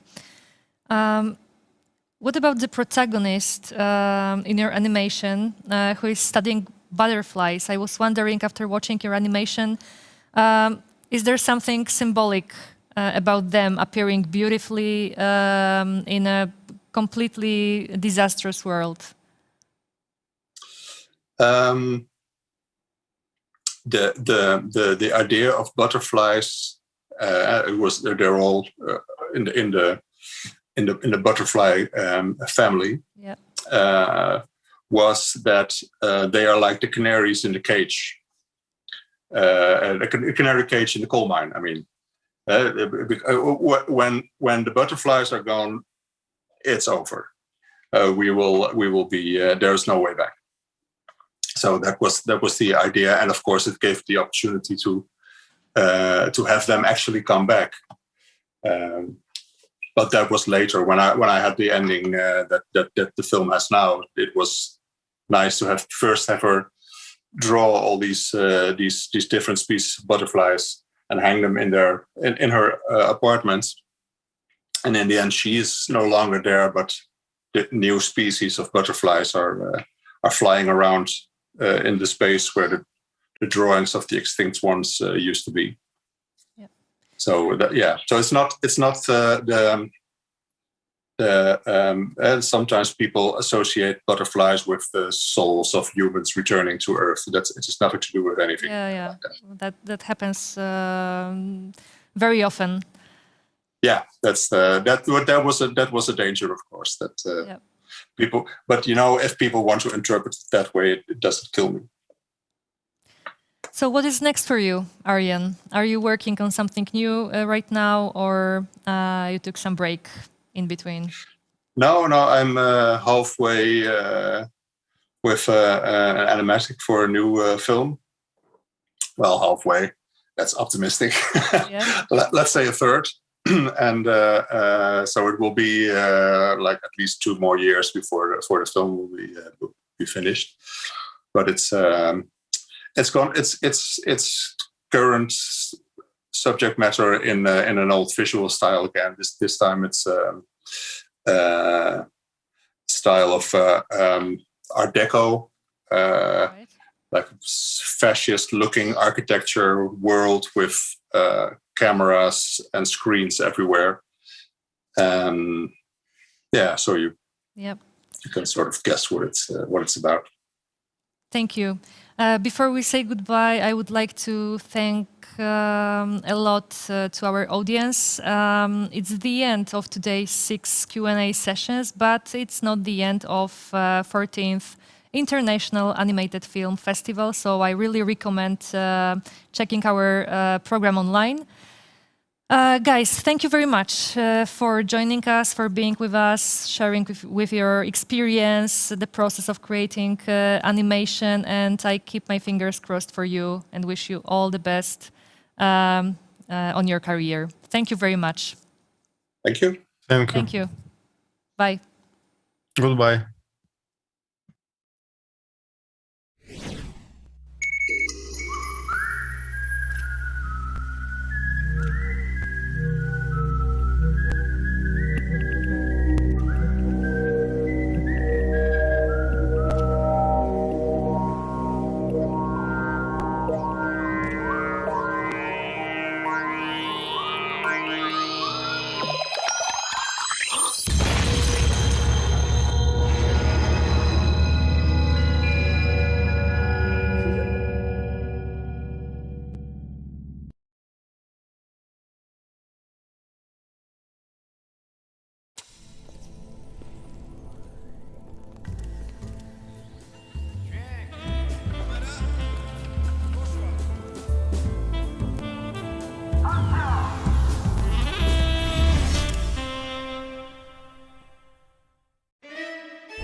Estrada w sieci.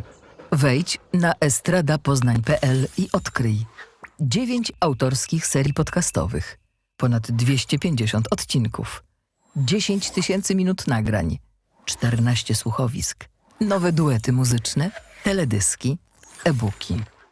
Dołącz do 50 000 słuchaczek i słuchaczy. Za darmo. estradapoznań.pl. Dobra strona kultury.